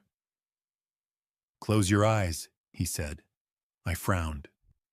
"Chris, please." I closed my eyes. I heard him move across the room, the sound of his footsteps on the wooden floor. Then he stopped. "Okay, open them." I opened my eyes. On the wall behind his desk, mounted in a polished wooden frame, was a yellowed newspaper clipping from 15 years earlier. The headline read, "Savannah Professor Honored for Excellence in Teaching." Below it was a photograph of me, younger and smiling, standing in front of a classroom. Beneath the article was a brass plaque, engraved in elegant script, "To Brian Carter, Teacher, Father, Mentor. who taught me that responsibility is love. I stared at it, unable to speak. Christopher walked over and handed me a folded piece of paper. I unfolded it slowly. It was a receipt stamped and signed dated 3 days earlier. At the bottom in bold letters it read, "Paid in full, $15,000. I've been paying you $200 a month for the last 5 years, he said quietly. It's done, Dad. I've paid back every dollar I stole from you. I looked at him. His eyes were wet, but his voice was steady. I know it doesn't erase what I did, he said, but I wanted you to know that I finished it. I folded the receipt and slipped it into my pocket. Then I pulled him into a hug. We stood there for a long moment, father and son in the quiet office overlooking Bull Street. We sat down with coffee. We talked about the hotel, about Emily, about his plans to expand into the building next door within 5 years. The hotel was still generating over $100,000 per month in revenue. Marcus was still managing the marketing remotely. Christopher was paying me $1,500 per month for his stake, and he had never missed a payment. That evening, I sat at my desk at home in Pooler and opened my laptop. I wrote a single post on my personal blog. When you invest in your children, remember this: emotion is the foundation, but a contract is respect. A contract does not diminish love. It protects love from human error. Later, I walked out into the backyard and sat beneath the maple tree Catherine and I had planted in 1995. The sun was setting. The air was warm. I closed my eyes and whispered to her, "You were right, Catherine. Consequences taught him how to stand, and our love kept him in the family." I opened my eyes and looked up at the branches above me at the golden light filtering through the leaves. 3 lessons remained. The lessons I would carry for the rest of my life. Emotion is information. A contract is respect. Responsibility is love. As I sit here today, reflecting on this family story that nearly destroyed us, I realize how close I came to losing my son forever. Not to distance or anger, but to something worse, to enabling his self-destruction in the name of love. If you're a parent reading this, please don't do what I did in the beginning. Don't hand over $500,000 without a contract. Don't confuse unconditional love with unconditional trust in financial matters. I taught business ethics for 34 years. Yet when it came to my own child, I let my heart overrule my head. This family story taught me 3 hard lessons. First, emotion is information, not a decision-making tool. Second, a contract isn't a lack of trust. It's a framework for accountability. Third, real love sometimes looks like dad revenge. Not vengeance, but righteous anger that refuses to enable destruction. When I confronted Christopher with that evidence, some called it cold. Some said it was dad revenge, but it wasn't revenge. It was rescue. I gave him consequences because I loved him too much to watch him drown. God gives us free will, but He also gives us accountability. Throughout this family story, I kept thinking of the parable of the prodigal son. Except in my version, the father didn't just welcome the son home. He made him work in the fields first, earning back his place through sweat and discipline. That's not cruelty. That's dad revenge done right, holding someone accountable because you love them enough to believe they can change. My advice: love your children fiercely, but love them with boundaries. Trust them with your heart, but protect them with contracts. Catherine was right all along. Consequences are how life teaches us, and love is how we help them survive the lesson. Thank you for walking with me through every twist and turn of this journey. I'd love to hear your perspective. Drop a comment below and tell me, what would you have done if you were in my shoes when you discovered the fraud? Would you have confronted Christopher immediately or taken a different path? Your insights matter to me, and I read every single one. If this story resonated with you, whether it stirred anger, hope, or reflection, I invite you to subscribe so you won't miss the next chapter. I share real stories about family failure and redemption, and I'd be honored to have you along for the ride. A quick transparency note: while this narrative draws inspiration from real-life family business conflicts and psychological dynamics, certain elements have been dramatized for storytelling impact and emotional clarity. If this style doesn't align with your preferences, feel free to explore my other content. There's something for everyone.